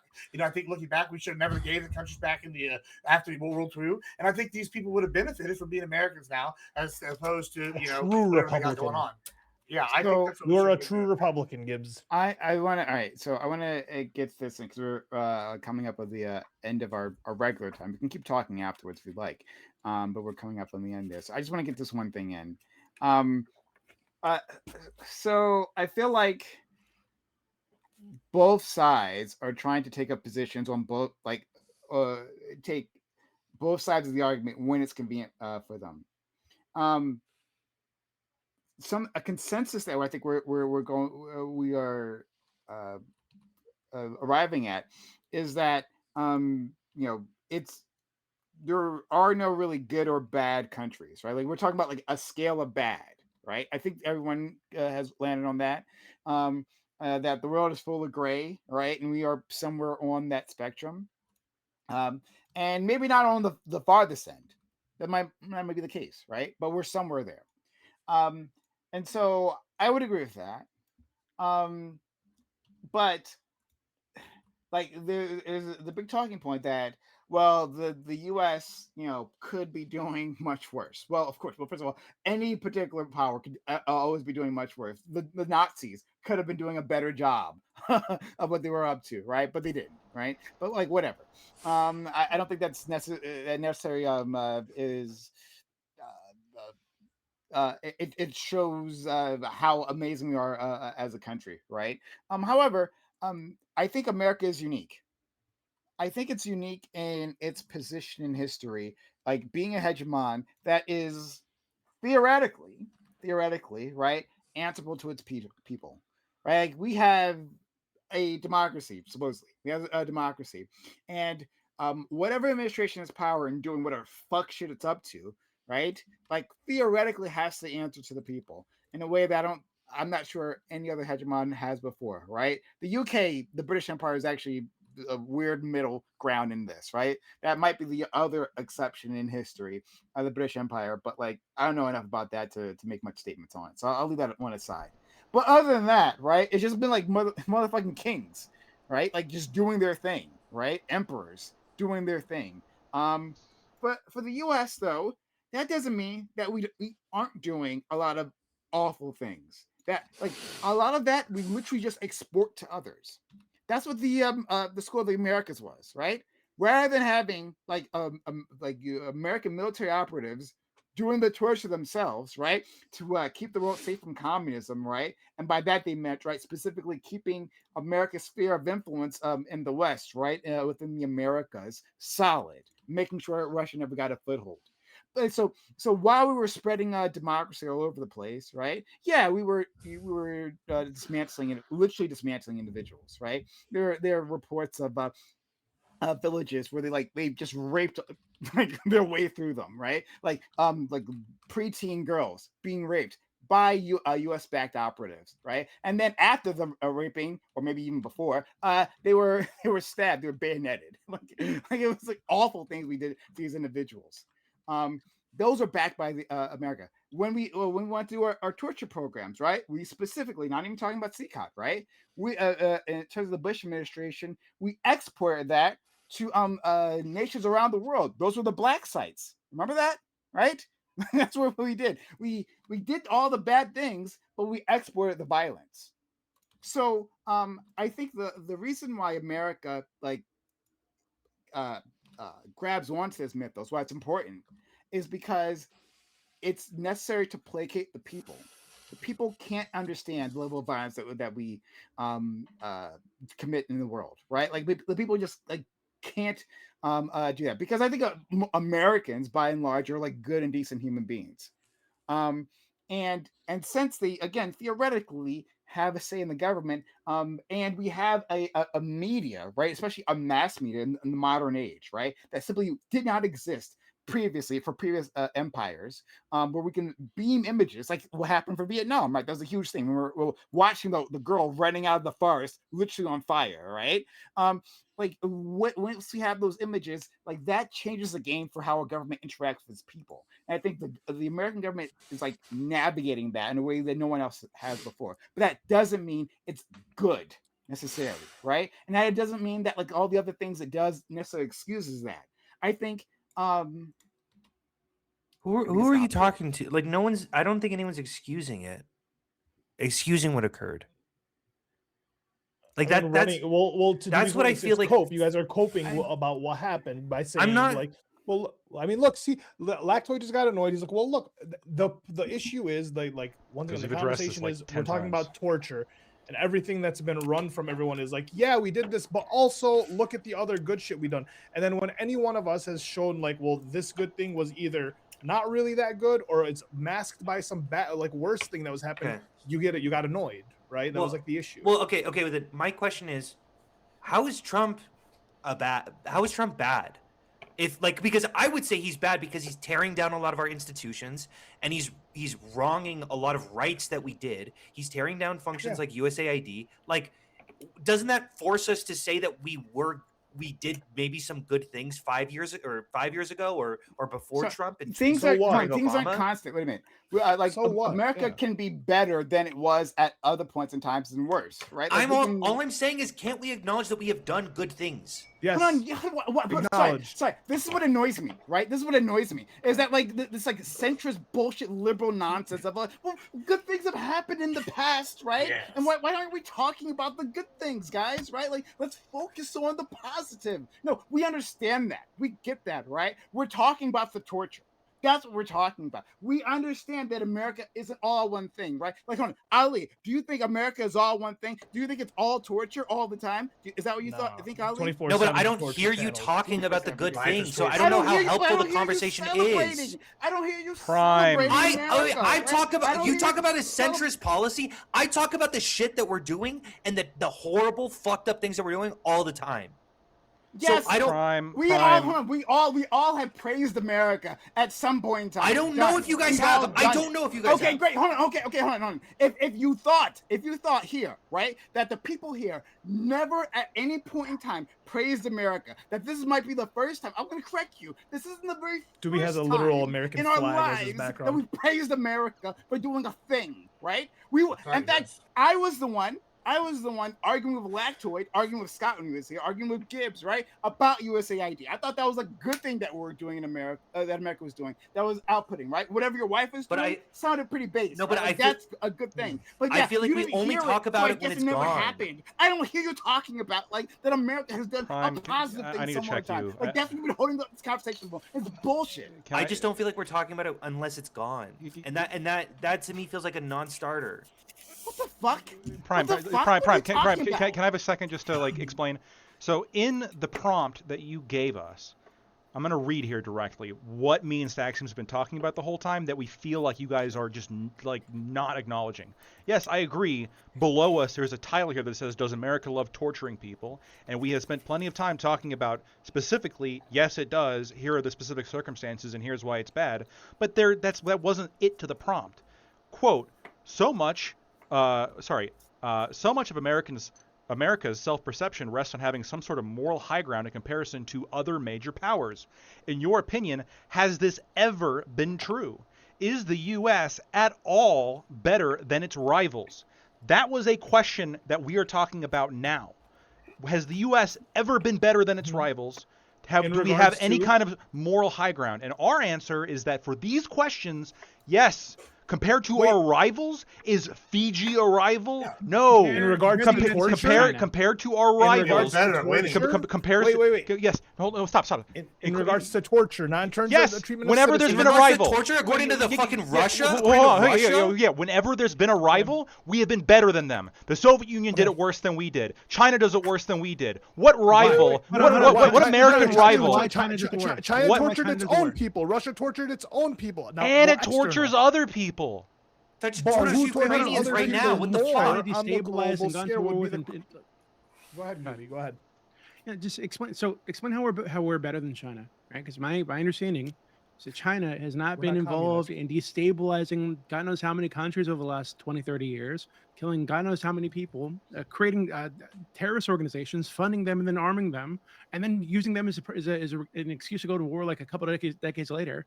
Like China doesn't do that I'm aware of. I think China's only. I think China's only really held some kind of hegemony and really only been a rival, really since maybe in the past 15 years. I mean, their growth has been meteoric, but before then, the comparison wouldn't have been China. The comparison would be the Soviet Union. And if we want to talk about countries that our rival in that time did destabilize, or different countries they meddled in and destabilized, we can go down the list. We just talked about one of them, El Salvador. There was a reason why that war ended immediately upon the Soviet Union's collapse. And it wasn't just coincidence. 30 years is a very convenient timeline to cut off, considering the Cold War ends there, and that's the end of Chinese and USSR intervention in these other... No, right? We could 30 years is a very fucking Mao. Are you for real? Like you're like, oh, well, let's only look at the last 20 years of China. Mao Zedong was before that. Like we're comparing. Also, good point. Who? Fucking FDR. And they invaded Korea, and they invaded Vietnam as well. To Mao. Wait. China currently is genociding the Uyghurs as we speak. Yes. They are currently doing this, and you're asking. Occupying Tibet. And they're currently they're occupying Tibet. Thank you. They're currently occupying Tibet. They're currently genociding the Uyghurs. They've got camps there that they won't let the UN go into. They literally are using slave labor to grow cotton that we've had to still embargo. allied with North Korea. Still allied with North Korea. And so if you want to go down the list of what our rivals are, what moral superiority, if we want to go down the list of the moral superiority that we have over our rivals, there's plenty that we can talk about with China. There's plenty that we can talk about the Soviet Soviet Union. We want to go back to World War II. Our rivals there, Japan. Fucking, are you kidding me? Nazi Germany. At what point have we not been morally superior than our rivals? In what point in American history? Right now. Quickly, right now. 50% of federal spending. That's what was saved for hundreds of thousands dead. Morally good, Lactoid. Talking about USAID, I believe. Thank you, Testicle Johnson, for that. And that's a shot at Lactoid. Base Testicle Johnson. Hell yeah. Thank you so much for that. And yeah, absolutely. We should have actually continued with USAID. 100%. Maybe reformed it. I think that might be something we should have done, but we should actually continue with that. And just a little bit of money. Sorry, he says 0.15%. I said 15%. I was wrong. 0.15% of the federal spending. 15% of federal spending was USAID. No, yeah, I said it wrong. I said it wrong. That was my no my worries. fault. Yeah, but yeah. 0.1, yeah. Sorry. But thank you, Tessa Johnson. Would you guys not support it if it was 15%? Why not? No, I said that's my fucking liberal dream. It's like, holy shit, dude. Sure. Yeah. We live in the Nordic state now. Why not This is 50%? awesome. We could just save everybody. Yes. Yeah. Well, I mean, that's basically what we're doing on Social Security and Medicare anyway right now. So, but that's what the want to talk point. about other things I want to cut? You were talking. Look, the point is that dude, this relationship is tenuous, dude. The point that I was making. I told you. I can feel it. I can feel it, like the bubble collapsing. The point that I was making is that yes, our self-perception, of being that shining city of the hill, or whatever fucking metaphor you want to use, right? Like jerking off metaphor that we want to use. Like that is necessary to keep the consent of the people. We have to keep that idea up, right? Bush, like we learned from Vietnam, right? And that's why Bush Jr. wanted to hide the coffins coming back from Iraq and Afghanistan, right? Because those images were powerful during the Vietnam War, seeing all our dead kids coming back, right? And so they had to hide those things. Because again, we had to have the consent. There's a reason. How the fuck do you know about that, Prime? Because of our fucking freedom of speech and our self-criticism. That China doesn't have. That Russia doesn't fucking have. Their leaders just fucking do it, and then no one hears about it. An answer to a different question. I literally said, no, it's not, because we're talking about our rivals. We're talking about the comparison to our rivals. We are unique. Hold on. I said that at the start, but you lost it, right? Because you were so focused on like, hey, why isn't he like cheerleading America here, right? I said we gotta get a little bit of that from you, Prime. Come on, cheerlead America. Among the hegemons, right? Oh, yes. That we are doing what we are doing is different from all the others, but I think it's also because we're situated differently.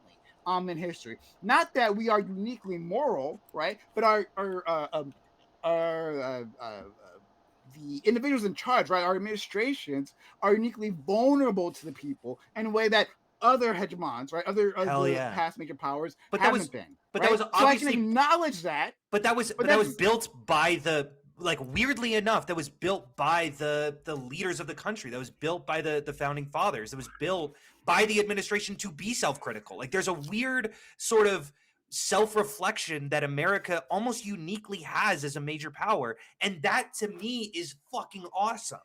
Yeah, that's what I said. Makes us we're the being most critical moral right now. Yes. Like, weirdly enough, the fact that we can talk about our shit is what makes us better.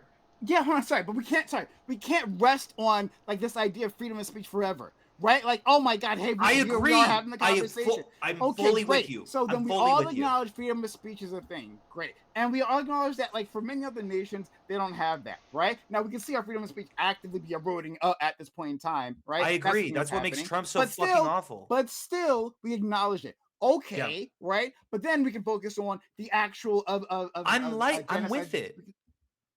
But you've been complaining about every time we bring it up. You keep That's the fucking prompt. If you wait, fuck off. If the prompt was, let's talk about fucking withdrawal of funds for Israel, I would be on that side. Like, you're positioning it so that I'm forced to take this position. You go, why aren't you talking about something else? That's the prompt I'm here to talk about. No, hon. No, I'm saying that we've all acknowledged your grievances, right? Hey, America has done good things, Great, right? So then we go on to talk about something else bad that America has done, but then you say again, America has done a good Prime, thing. do you think we've done more good than bad? Wait. About the bad If thing. the prompt Let's ask this is question. about the bad thing, I will be against what America is doing, and I will not spend the whole time going, oh, but America's done all of these good things. I'd be like, this is fucked. We're ruining our reputation. What the fuck are we doing? This is awful. Prime, do you think that altogether, taking in everything that America does in terms of the rights it grants, in terms of its beneficial interventions, and you compare it to all the wrong that it's done, do you think America has done more good than bad?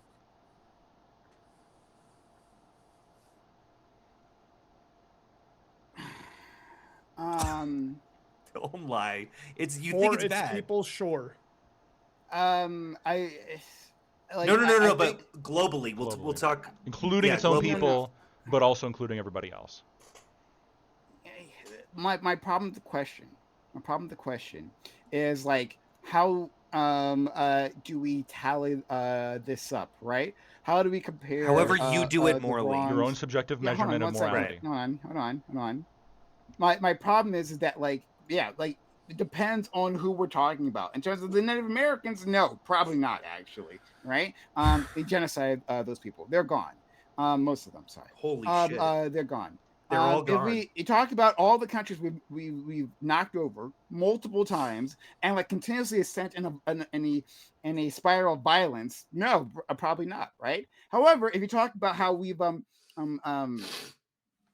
so much champion, but been a major part of a new world order, in which like at least previously borders didn't move, right? And had a level of stability to the world where we patrolled the seas for pirates, right, and allowed commerce and to explode internationally in a way that was never possible before, right? Because we got the friction away of your shipping stolen. Like if you add, how do you add all those things in and say, well, America's done more good than bad? Like I don't think that's a fair question in and of itself. I know it is. It's they ask what your intuition is, just a vibe check, like how you feel about it, or like you have no feelings whatsoever, or you could say that you're mixed. Yeah, add it up in your head, in your vibe, or just your subjective moral, like just feeling. Like when you think about it, when you add up all the things that you just talked about, and you compare it to all the good things, and you mesh it all, would you call America like,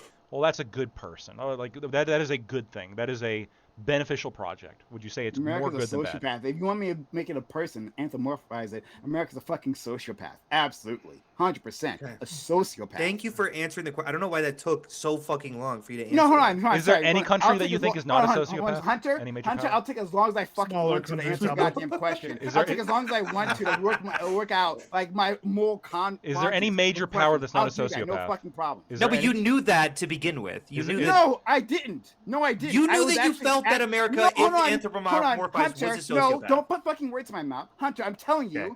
I'm telling you right now. No, I didn't. I was actively working it out in my mind. That wasn't the answer I had at the beginning at all. I was thinking about it, and I have the time, and I have the ability to do that. You don't get to tell me how long I get to take to answer a fucking question. Is every major power a sociopath in your opinion?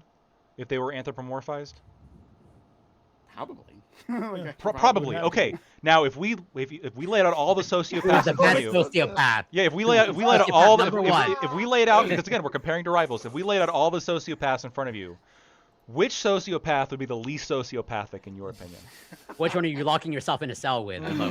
Which one are you locking yourself in a cell with? Of all the major like you said, they're all sociopaths. I shouldn't be helping out Lactoid, but hold on. I shouldn't have to go down this length of like a hypothetical here, or I guess an analogy to explain this. But I feel like I'm really trying to make this very granular. I'm locking myself in with the British. Okay. There you go. With the British. There you go. The British. The British. Yeah, the British. I will say this. Wait, can I ask Prime? Oh, go ahead. Well, just one last thing, and then I want you to hear what you have to say. I think the British, I don't think that they're as good as America is, but I think as far as historical world empires go, they're kind of in the top tier in terms of moral goodness. Yeah. Pretty good. But Prime, compared to your knowledge of U.S. history, how solid would you say is your history of British imperialism and how they treated their subject states? Not very good at all. Okay, so I think if we were to have a completely fair comparison, right? If we were to stack up sort of the offenses we would all care about, between American Empire, between British Empire, between Spanish, French, all these things. I think we might find, especially French, the fucking Frenchies, man. They Especially Spanish. Britain had a lot more time. A lot more time to commit some atrocities. Yeah, but like, if we just look at like peak Imperial Britain, I think if we had a good, well, objective history, we might not have seen peak Imperial United States yet. But like we might think like there's some crazy stuff going on here, especially compared to what we were talking about earlier with like relative protections of, let's call it, domestic civil liberties, right? If we want to stack those things up together, and it's not an even weight. Like, I'm not a utilitarian. I don't think we can stack these things up on a scale in a way that completely makes sense. But at the very least, we might start saying, having some questions, right? I mean, we are all intimately familiar with the U.S.'s offenses that we all care about. Like, we have to talk about slavery and everything else. That matters for sure. But like, how we stack these things up in terms of global empire, I don't know. I'm not taking this question seriously. I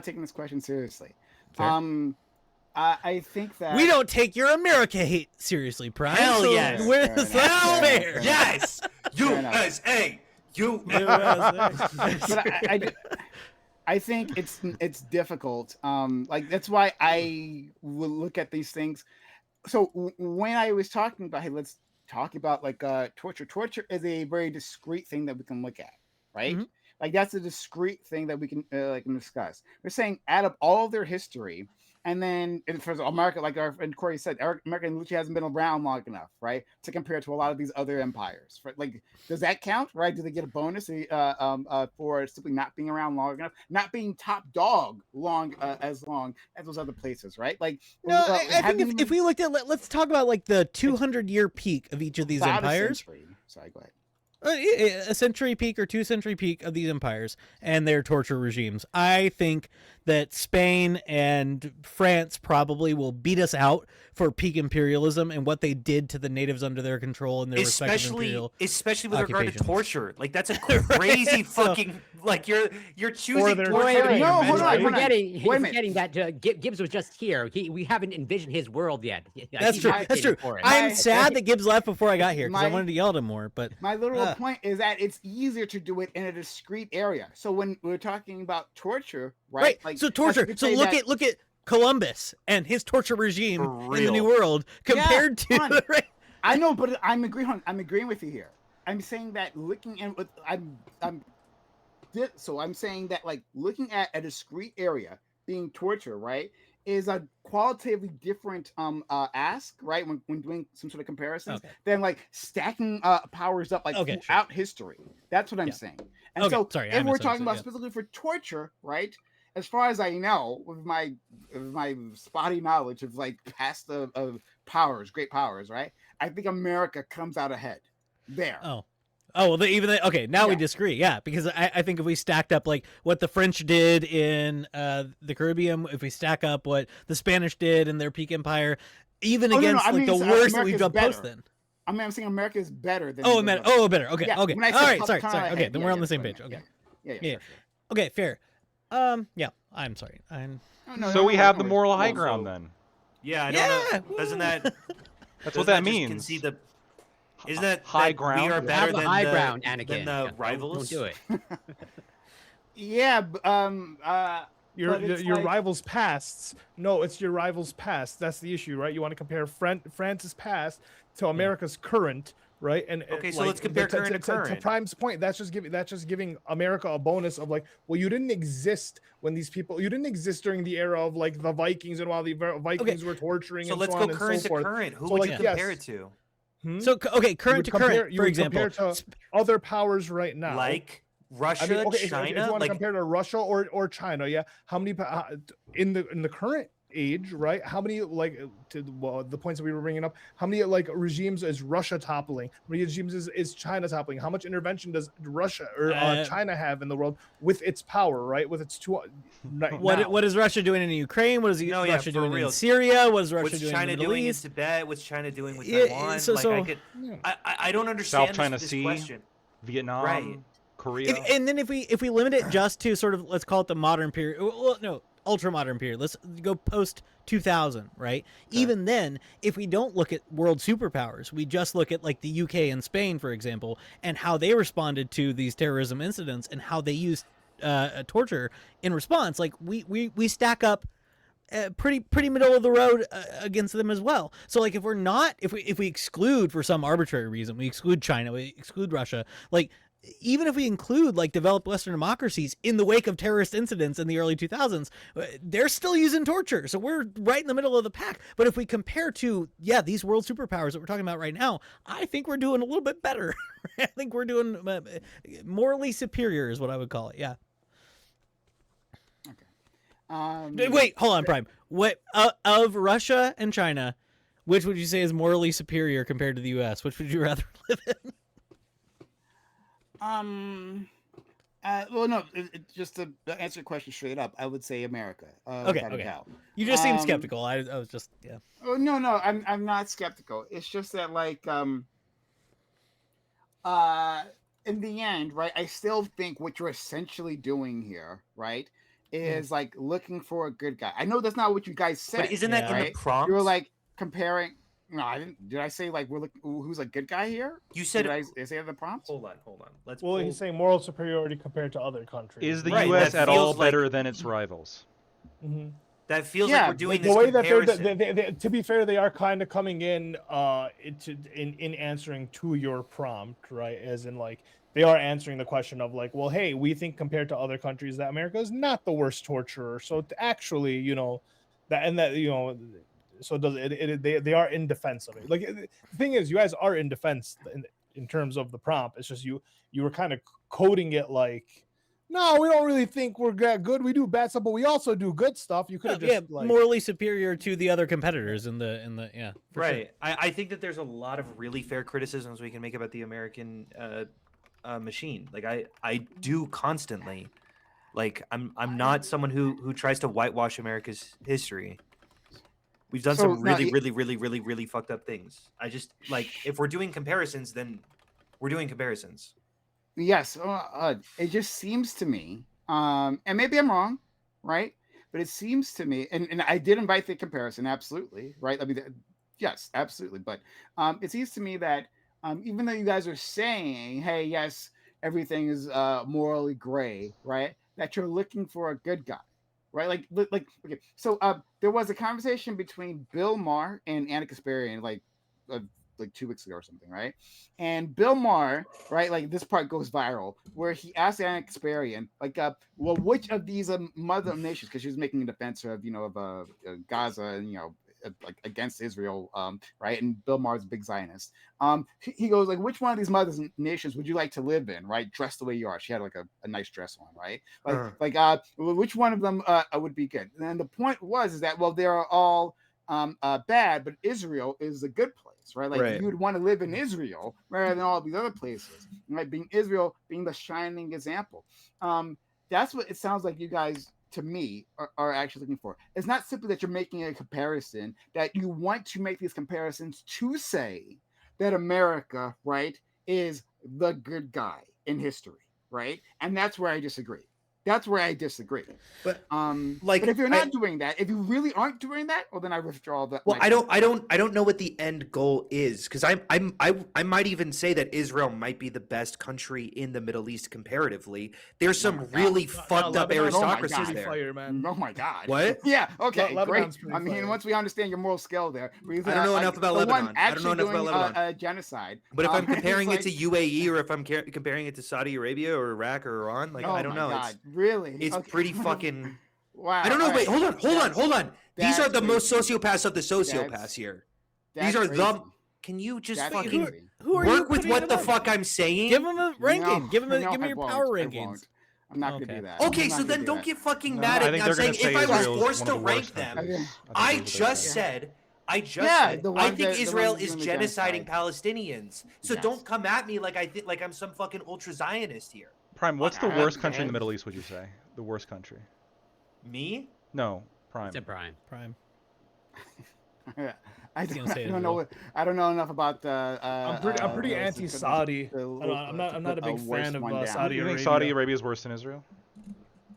I would say Saudi so. Arabia Yeah. is why I think it's killed a Yeah, lot I less. don't fuck with the Saudi regime at all. I think the Saudis, again, because I don't have a good sense of history here. So if I'm wrong here, I do apologize. But I don't think the Saudis have killed as many as the Israelis, as far as I know. I just think I don't fuck with their regime. Like their also whole think- thing. Yeah, I don't fuck the regime either. They're Yeah. they're awful. But like, have the Saudis killed as many people as the Israelis? No, if they're Like, still and doing again, but I slaves don't. and shit. If they're still I'm doing asking that slavery and question shit. because I don't know. I think Israel comes out ahead here, but I don't know. I don't know either. I look more to Saudi for like their slave their slavery. What wars Not like really a Iran? fan. Iran, like what wars like has Iran started? Iran has not started wars like since like Yeah. I think I looked it up like whenever Israel had become independent, right? Like Iran hasn't started a war, right? Is Iran better than Israel, right? Fuck the Shah, Ayatollah, right? sure. Or, no, or the Yeah. excuse me, Ayatollah, excuse me. Yeah, the Ayatollah. Fuck the Ayatollah. I ain't down with them. But is Iran better? I don't know. Wait, hold on. The whole point that I was just trying to make here is that I can do these comparisons if we're asked to, okay? And I would say I think that Israel's doing a lot of fucked up things, including a genocide, but I would also probably say that they're one of the better regimes, mostly just because at least they have a pseudo-democracy rather than like a Great. straight I up say Iran is aristocracy. better. Then to I it. say Iran is Whatever. better. Okay, whatever. The Then I say fuck. Iran Just is better. I'm just trying to make a point that if you're Yeah, and I think it's asking a me to bad make a point. comparison, I'll make a comparison. I didn't ask you to make a comparison. I didn't ask you to make a comparison between those countries. I didn't Okay. ask you to do that. You Jesus volunteered that I think Israel's better. Crime. I swear to God. I'm didn't making a ask you. comparison between you making a comparison. You asking me to make a comparison between us and our rivals. I'm saying I can make comparisons while still being critical of whatever the least worst option is. Yeah. So, it's just like I'm looking at the moral scale there. We're all right. It's fine. It's fine. It's whatever. I'm just gonna repeat myself. It's okay. But anyway, I'll leave it there. I'll leave it there. Thanks all for coming through. This has been a spirited debate, more so than I thought it would be, but that's great, right? And I like it. This was fantastic. We covered this in many different unexpected directions. Guys and gals out there, if you've enjoyed this, consider following the channel. Support the channel. Sub the channel. Get bits the channel. Thank you to the Testicle Johnson for the super chat previously. Much appreciated. But yeah, if you can support the channel, thank you, Corey, for resubbing previously. Thank you so much. We love our resubbers. Thank you for anyone who is so kind to support the channel that way. All right, but I'm gonna give an exit or an outro to all these kind individuals who showed up. Start with my friend Lagtoy. Thank you so much, Lagtoy. This was really fun. Yeah, thank you so much. You can find me at Lagtoy TV on Twitch, Twitter, and YouTube. My parting thoughts are, I get a lot of shit. I'm pretty antagonistic towards Ukraine and their position currently in the war. And a lot of the situations surrounding that.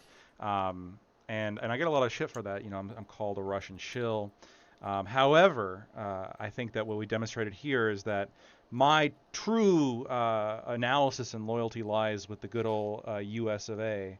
And in fact, I battle against people of who argue against me, who argue that no, you shouldn't like the USA. No, we're actually really bad. No, we're pretty fucking good. We're all right. We're good. Yeah, we should not to say we should stop talking shit about ourselves, because that's what we do best, and we do that better than almost anybody else, and we do it a lot more than anybody else. And the fact that we have the freedom to do so, I think sometimes we get caught up a little bit in that. We get caught up in our relish in the fact that we can do it. And we sort of convince ourselves, well, over there the people aren't complaining so much. Maybe it's better over there. But there's a reason they're not complaining so much, and it's not pretty. So you were looking for a good guy. So I was correct. All right, I appreciate. We are the good guys. Yeah, we are the good guys. Well, I appreciate you actually saying it then. Shout out to my friend Lagtoid. I really do appreciate the conversation. It was really fun. Let's go to Corey. Thank you for being here. Yeah, thank you for having me. Always grateful to be invited. And as always, an entertaining panel. You can find me on Twitch, Corey Campbell 84, Twitter, X, YouTube, Instagram, Substack. It's Corey Campbell. Ali, Eucharist, Staxiums, Lactoid. Always a pleasure. Love you, Prime, and Happy New Year. Thank you so much. Thank you to our friend Hunter, right? Hunter, for coming through. I love people who disagree and who do so vehemently. So I shout out to you. No, seriously, and I really do mean that sincerely, right? Yeah. Like that's the whole point. That's why I invite these people who regularly tell me all my ideas are shit, right? Back again and again. So I appreciate you, Hunter. In case you didn't feel that way previously. Dude, I'm chill. Yeah, no, I do debates quite a bit. I'm used to being a little aggressive, a little snarky. Much love to everyone here, mostly because Gibbs isn't here, so I can say much love to everyone here. I'll give my outro. I'm Stacks. I mostly post on TikTok. Yeah, American. I'll even say we're the good guys. I'll say that. You know what? I'll say it because we are willing to say where our flaws are, and I think that to me is the hallmark of what makes people good and what makes regimes good and what makes countries good and what makes things good. Is recognizing when we have flaws and trying to change them. But also fuck the current administration for. I don't think we're the good guys right now. Well, actually, fuck. Globally, we might still be, but not if the Trump administration is really trying to do much about that. So. Well, I appreciate you. Next we'll go to our friend Euchris. I was really happy to have you here, Euchris, and I thought you made some fantastic points. Euchris, and I gotta say, right, like there's been a big gap in terms of your participation here, right, like from before to now. Like, It's not a criticism. Sorry. I'm just saying there's just like there's a time gap here, right? But sure. I'm saying that like you're like on fire. Right, like before you were a lot more meek in your participation here, but like you've come out here swinging. So like, it's all in the mustache. I've lost some patience and I grew a mustache. Yes, yeah, testosterone that's come through the mustache. Exactly, you nailed it, Prime. No, thank you for having me on. I appreciate you with having the patience because I needed to come late. Yeah, your shows are always at like the worst time because if I'm putting my kids to bed, they're not in bed until like after 9. So it's like, I want to be here. But thank you for tolerating it. Yeah, I don't really do content very much. I write on Substack.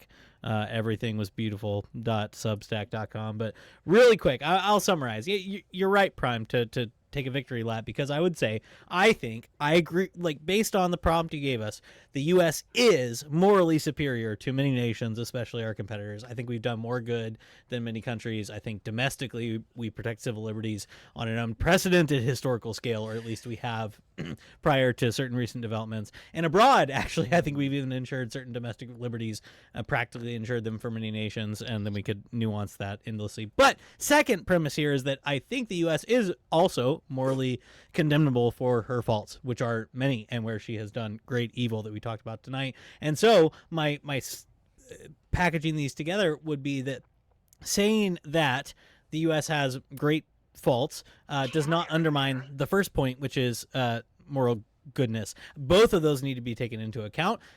Any good American, I don't think, can be a sycophant. You can't be a good American and be a complete ignoramus about America's faults. You have to stare them down the barrel and take them as part of American history and see them as part of the sort of developing tradition that we're a part of. So, slavery, for example, is a key part of this. Torture, as we've been talking about tonight, is a key part of this. And hope for the future of transcending both, I think, is a key part of it. So I've enjoyed the conversation. I thought you all were very reasonable, especially after Gibbs left. No, it was fun, but yeah. I'm sad he was gone when I got back from the bathroom. Yeah. Oh fuck! I love America. I think some people say that to be loved is to be known, right? And I think that you can't popularly love this country if you don't know what's currently up to, right? Or if you purposely keep yourself ignorant of those things. Yes, good patriots should be well educated on history and the present of both faults and favors. Good. Absolutely. I 100% agree, right? And so I think the love of those who are critical of the nation, right, is the truest love. So shout out to you. Let's go to our friend Ali. Thanks so much. Yeah, thanks for having me. I'm Sociologic on Twitch, Twitter, and YouTube for all internet things. I think the thing is within this prompt, right? It says that a common refrain is that America doesn't torture, and that was kind of like the point that of like moral superiority that I think Prime was getting to, is that Americans feel this superiority because we look at other places in the world and we go, compared to them, right? We're not we don't do anything bad, right? Most people don't know about the torture. Most people don't do the research. Most people are not like politically engaged, right? I'd say I'm one of them, right? By hanging out with you guys, I learn and I pick up on things. And so it's like, in this conversation, what happened was we kept talking about America as if America was like Superman, when like what we were saying was that no, America's more like Homelander, right? Good for him, good, better for Americans than not, right? That thank God we have America, thank God we live here, so we not deal with the torture of America outside of America. And I think that was like the discussion we wanted to have. And maybe it was just framed like poorly because all we did was focus on the comparison from one country to the other, and if we had the moral superiority. Yeah, I'm by the comparison, to be fair.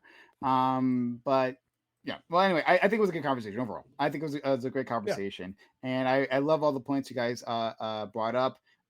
Very spirited. I love to see it. So fantastic. And I really hope the people here will come back again, right, for future discussion. And to our friend Eucharist, yeah, like we bullshit like for like the first hour and a half. We'll do it anyway, right? We'll just bullshit. So yeah, you're welcome. I listened to a little bit of it while I was putting my kids down, and I'm glad you were all in favor of Gibbs, right? Because I would have been screaming about the Twitter citations and everything else. Yeah, that was it was fucking. I wasn't screaming enough. I think I was. No, y'all did a great job. Y'all put up a good showing for me in my absence. I appreciate it. I will rate out to a woman who apparently is doing yoga leg stretches. There we go. She is. Oh, what? I'm sure for educational purposes only. In her tags, right? She puts Japan, which it doesn't help us here, right? But it also puts Canada and Sweden. Oh my God, Lactoid, we might have found the woman for you. She's got you. She's doing yoga on Twitch. That's the woman. Yes, yeah, this is not. If she's doing yoga on Twitch, this is not the woman for me. It's very PG. Well, you got the crystals, Lactoid. She's too much of a whore, right, Lactoid? I do have the crystals. I don't think you're one step away from Lactoid. Lactoid, I have a question. Is there a woman out there for you, or are you just too hypercritical? Do you think of women in general? Like, do you think you'd be able to not be so critical of a woman? I think when you spend a lot of time with somebody, it's very easy to start becoming hypercritical of them. Could I? Yeah, I think I think so. I think so. I think you can accept the bad with the good. And yes. Even though my thing is, my accept the bad with the good. Especially for a man, right? The older you get and the more critical you get, the less likely you are to accept of these things. Like the older you get, the more stern and stuck in your ways, the more a little bit oomph you're gonna have towards, right? If you keep being so critical, I think you're gonna have to drop some of these criticisms, man. You gotta well, isn't it the rule as you get older, you begin to dropping requirements as time goes on? I'm pretty sure that's the rule. So it won't get more and more desperate. 1 second. It won't let me rate her channel. She might have a block. She might have a block for rating, right? So instead, I'm gonna rate a woman whose tag is Findom and Paypig. Also, a great Lactoid. No. This again is the kind of woman. All right. I take everything back that I said about America being morally superior. If it allows this kind of. Russia was right the whole time. Yeah, we gotta go back. Thanks, guys. Fuck these degenerates. For everything. This is amazing. But yeah, so I'm out. But this is a great conversation, and I really, next year that'll be when we do this again. I hope all you guys will come back and will join us, and we can have a wonderful New Year for another whole year. Yeah, right? I hope Merry Christmas. Thank you, Trump, for letting us say that again. Merry Christmas. Yes. I was gonna say. Are we saying that? In the States even the libs are saying this shut again? That down and she wasn't I've been saying Merry Christmas for years. Shut up! As a Muslim, I had a Christmas tree here last year. Oh my God! I want to hear nothing from you, Lactoid. The winds have changed. Okay. Lactoid. I was going to say crazy in the water. So the whole dropping standards thing is typically truer for women than men, right? Women get older, they less likely to do you're right. the whole baby thing. Men, you're going to be making more money and being single, and then men have more. It's something's undeniable. Men be more cynical towards the ladies, brother. Men have more time and have they have different trajectory, different what's the term? bell curves Life trajectory? in terms Bell of curves. like where their peak years are. That is true. No. Pro tip: don't use the term bell curve around. Yeah. women. Well, see, this the is women the thing. will not Any like it, no matter woman, where that's you my- are that's on the my bell curve. problem with any it. woman He's is going to too have to be critical. okay with me using terms like the bell curve and maybe even knowing about the book The Bell Curve. I don't know. There's like No, you got to deal with that after you hook her. You know, like The you racist get her women. in, and then Metaphor. you bring up Charles Metaphor. Murray. Just then Brad, you bring up the you race really IQ have to stat. she bend can the be black black. when you get 'em. You know, it's fine. She just needs to be accepting of the things that I say, which just statistically limits. So you're looking for a Candace Owens, is what you're saying? I would have said He that needs probably her out 5 the years gate. ago. Right now, she's off her fucking. There's some rocker. shit that's been said as of late where it's like, wow, Just a couple things here Listen, and there. as a couple an things here American- and as there. an It's like, American, I think you're a if little bit too Candace far the other Owens- way. If Candace Owens actually gets the first lady of France to pop her pussy open for the boys, all right, listen, she gets a statue. What the All right, fuck she gets is a he talking statue in this about? The fucking country. lawsuit, All right? did she claim Oh, that Okay, she she, was a guy? she gets a fucking statue in this penis. country, if you ask me. All right. Oh my gosh! The- All right, the- so what the- you're looking for is a base Latina, is what? Hell yeah. Oh, I got it. I'm Aren't we married to all? a Puerto A Rican. based I'm married to a goth Puerto Rican, so Latina, Fuck. Yeah, All right, I That's gotta a go. Republican? extra thick. This is just unrelated that I have to go right now. It's like, all right, hold on, you guys have Shut the camera have off. Google searches I'm gonna to. open up a tab. All right, good to see you, man. All right. Catch Take you guys care, later. guys. have a wonderful Yeah, I night, gotta go to fellas. bed. Merry Christmas and Happy New Bye. Year. Merry boys. Christmas, Happy New Be Year's, safe, everybody. everyone. New See you Year. next year.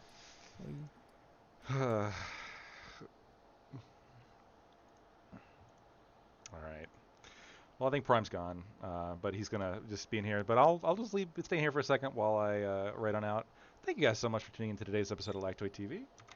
Raid. Ranger and Rogue.